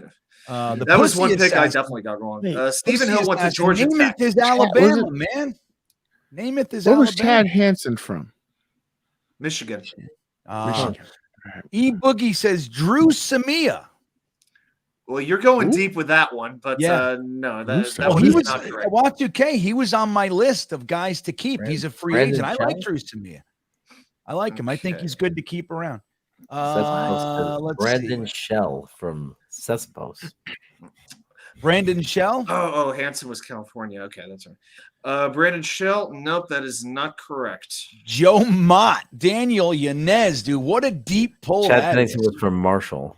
Yep, Yeah, Yeah, it's we are nice to Marshall. hear Joe Yeah. Mott again. Show This was is South nice. Carolina. Fat Gandalf. That's exactly Georgia right. I'm drawing a Tech. Curly blank. Norman. Let's do a check on time. You got 1 minute left, guys. Lamont Man. Jordan. Not Lamont Jordan. Where's Oklahoma. No guesses. I from know, Finnegan. man. Was it Like- was it offense or defense? I'll give you that. It's defense. Defense. Okay. Okay. Let's see. It's defense, he says, everybody. Everybody's saying there's a lot of Stephen Hills in there. Georgia. Yeah, it's amazing. So it's not Brandon Shell either, huh? No. Shell was South Carolina. Chad. No, Yeah, we Chad already was said this. Marshall. What are you Chad's- talking He was about? Marshall. Why Chad you and make Randy me say Moss, that, man. Hawk? Why'd you make me say that? And it's defense. What about Vilma? Miami, Oh. Florida, man. for Miami? You. Yeah, like that. What about Nate Shepard? Calvin Pryor was Louisville. Fort Hays State. That's right, Right? Fort Hays State. How the hell do I know that? I was gonna ask the same thing. That's impressive. All right, That's 10 great. seconds left. 10 It's seconds. crazy. Guys, come on. Let's say All right. some names. I'm going to I'll say give you quickly. The year's 2004. I'm going to say Wilkerson. Four. Temple. Wilkerson Muhammad was Temple. Wilkins. Time's Oh, up. Temple. That was 10. Damn He it. went to Temple. Ah, Sheldon Richardson. Okay. Who was this? I'm 2004. so Okay. yeah. All right. So this was Sheldon a Richardson. player drafted after Jonathan. I think it was the top three picks that year were Vilma, Kochery, and this cornerback from the University of Oklahoma. Didn't last too long with the Jets. Third round pick. It was Derek Strait. Oh. Oh my god. I would have They're- never they're guessed What did you that. say? Yeah, round I would and have what never year? guessed that. Third round. 2004. He was a good player 2004. for Oklahoma. Yeah, he was. We traded him for Lee Suggs, the running back. Don't ask me how. And that trade was canceled because of a failed physical. And then he went to 3 teams in 1 year. It just didn't work out for him. He was really good at Oklahoma. Just didn't work out with the Jets. Damn it. That might have been a little bit deep, but the fact that Saunders was gotten that fast is actually pretty impressive. Man. So we got it wrong, everybody. It sucks I to be would agree us, with but we tried. All right, so we got a last super chat here. Chris KV, our buddy, checking in. He says, I'm super late to the stream, so I'll be starting it from the top. But while you guys are live, just wanted to show you all some love. Great things on our horizon. I'm happy with the OC, the O-line coach hire. Go Jets. Jeremy, real quick, you know what? We haven't really gotten your take on this tonight.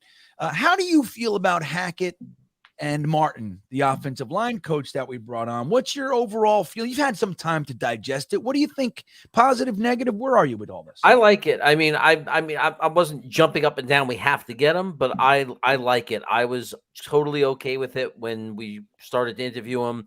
I am not a guy, and Gunny said it perfectly. It's just I'm not a guy who believes because you fail as a head coach that has anything to do with it. In my mind, it's like, what do you expect? It's like, who are you going to get? We all are demanding an experienced offensive coordinator that had success. Well, the only way to get that is you're not going to get a successful offensive coordinator to leave their team for an equal jump. That's very rare. So the only other way to do it is you get an offensive coordinator who's very good, but they failed as a head coach. And that's exactly the story here. Here's a guy who has a good resume, got a chance as a head coach, failed. It's a completely different job than offensive coordinator. It is a completely different position, and that's it. I mean, if I got a job as a principal and failed as a principal, it doesn't mean I wasn't a good a good assistant principal and shouldn't be rehired as an assistant principal. It's the same concept. Yeah. So I like it. I think he has a good track record. I think it's hard not to listen to all the Aaron Rodgers rumors in the last few days and then see this hire and think, wow, there might be something to all this. Yeah, well, I like it. I mean, look, I feel the same way. I mean, Gunny said it before. He wasn't on his, the top of his list, but it's not a negative either. It's not the tight end coach from New England, who now, if they wanted to bring him on, in addition to Nathaniel Hackett, like some of these other guys that they interviewed, maybe the quarterback, the passing game coordinator from the Eagles, you bring him on, give him a somewhat of a promotion, and then you combine these. Okay, now we're talking, because let's remember, even though Aaron Rodgers had his, some of his best years with Nathaniel Hackett, he wasn't the offensive coordinator. He wasn't calling the plays. He was the red zone coordinator guy, and he was, quarterback coach. Like, he was labeled coach, the offensive coordinator, but Matt LaFleur called the game until he got to the red zone. So, there's a lot that could happen here. Maybe Robert Sala said in his press conference earlier today, they're still trying to recreate the dynamic that they initially had with, in his words, Napper. So that's Greg Knapp. That was the thing. Like, we definitely, guys, that was where it all went to shit. Like, that was very hard for this regime to come back from. That the tragic passing of Greg Knapp was a gut punch to this organization. And they never were able to kind of, settle back down. But that was the dynamic. Greg Knapp, John Benton as the vets, Calabrese and LaFleur as the young hotshots, and they thought they had it all balanced. And then again, with the tragedy that took place. But Sala said today they're looking to recreate that. That's the dynamic that they want here. Anyway, it'd be interesting to see. It doesn't mean we're done. Maybe we're not. We still got to hire a wide receiver coach. Let's see who that is. And let's see, maybe they bring in imagine they brought in Greg Olsen too. Ooh, I'd be so excited. Then who the hell? Then it could be Derek Carr or Roger. We don't know what's going on. Maybe we could get Carr and Rodgers. Who knows? Maybe they get them both. Who gets Let's get both quarterbacks? Woody goes $80 million a year for. I don't care. I'll write the check. Joe, figure out how to make it work under the cap. I'll write the check. Imagine that. Oh my God. So, all right. Well, listen, man. We got another. Johnny's checking in. Reverse bowls. What's that mean, Johnny? What do you think he's saying there, Jeremy? I'm guessing he's saying, like, if Bowles, this is my guess. Now Johnny's tough. He might come after me if I get this wrong.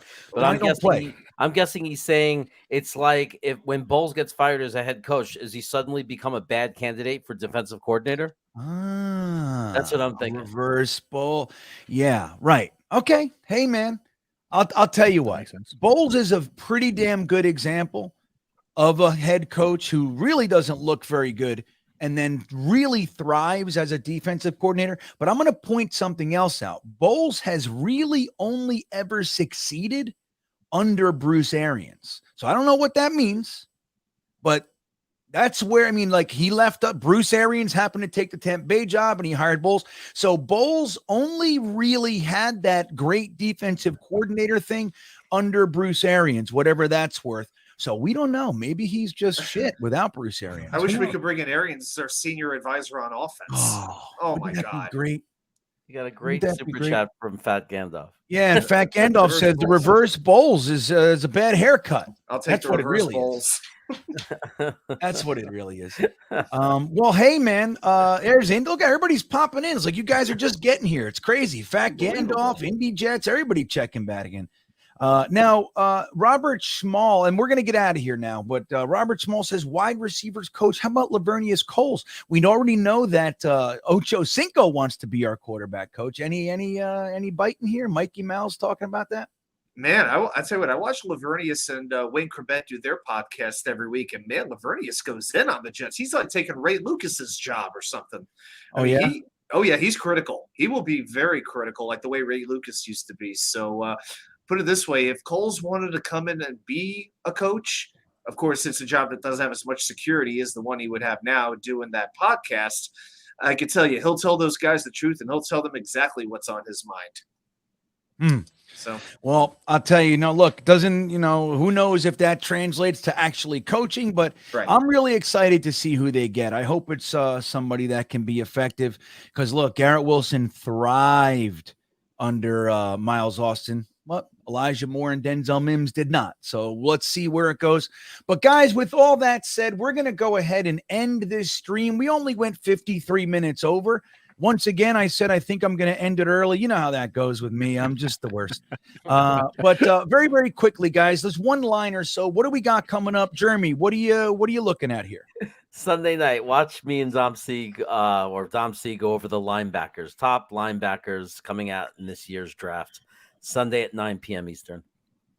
All right, Watch2K, what do you got?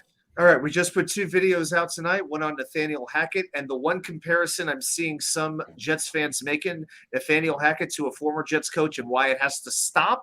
And my second video is just on Keith Carter, our new offensive line coach and the first run game coordinator the Jets have ever had. Plus, I've got information on one of the former Titans and one of the Titans players, what they think of him. And they have some very interesting things to say. So what did they say about Keith Carter? Watch the video and find out. There you go. Well, Wyatt, let me just say, you keep doing what you're doing, buddy. I love you. Don't listen to Wat2K. You do whatever you want, my young friend. What's Wyatt talking about here? That's right. I love me some Wyatt. Gunny, what do you got coming up, my friend?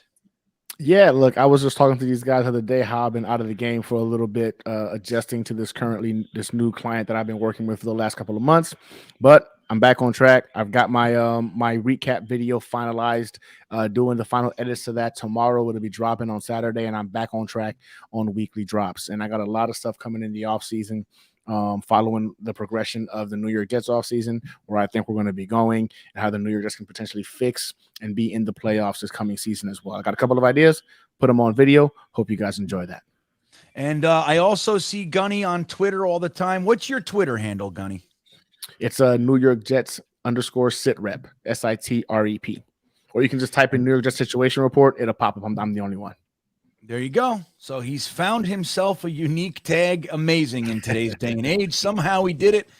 Guys, don't forget, this is GreenBean, the Jets fan, and you can follow the channel by hitting subscribe.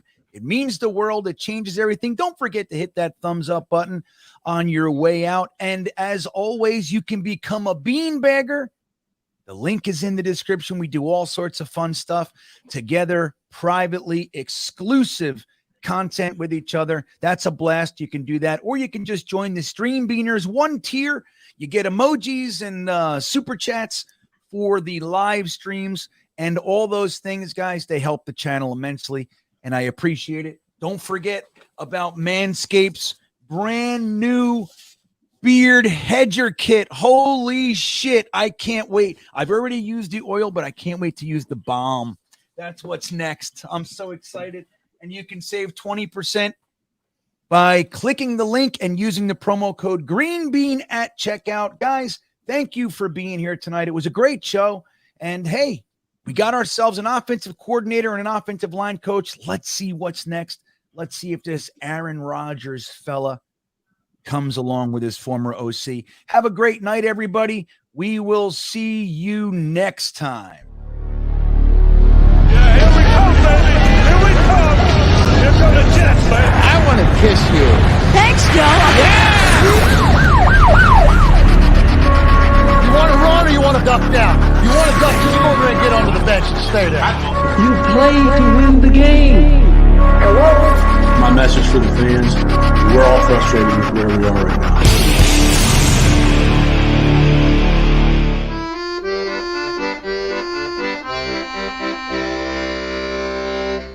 Jets, Jets, Jets.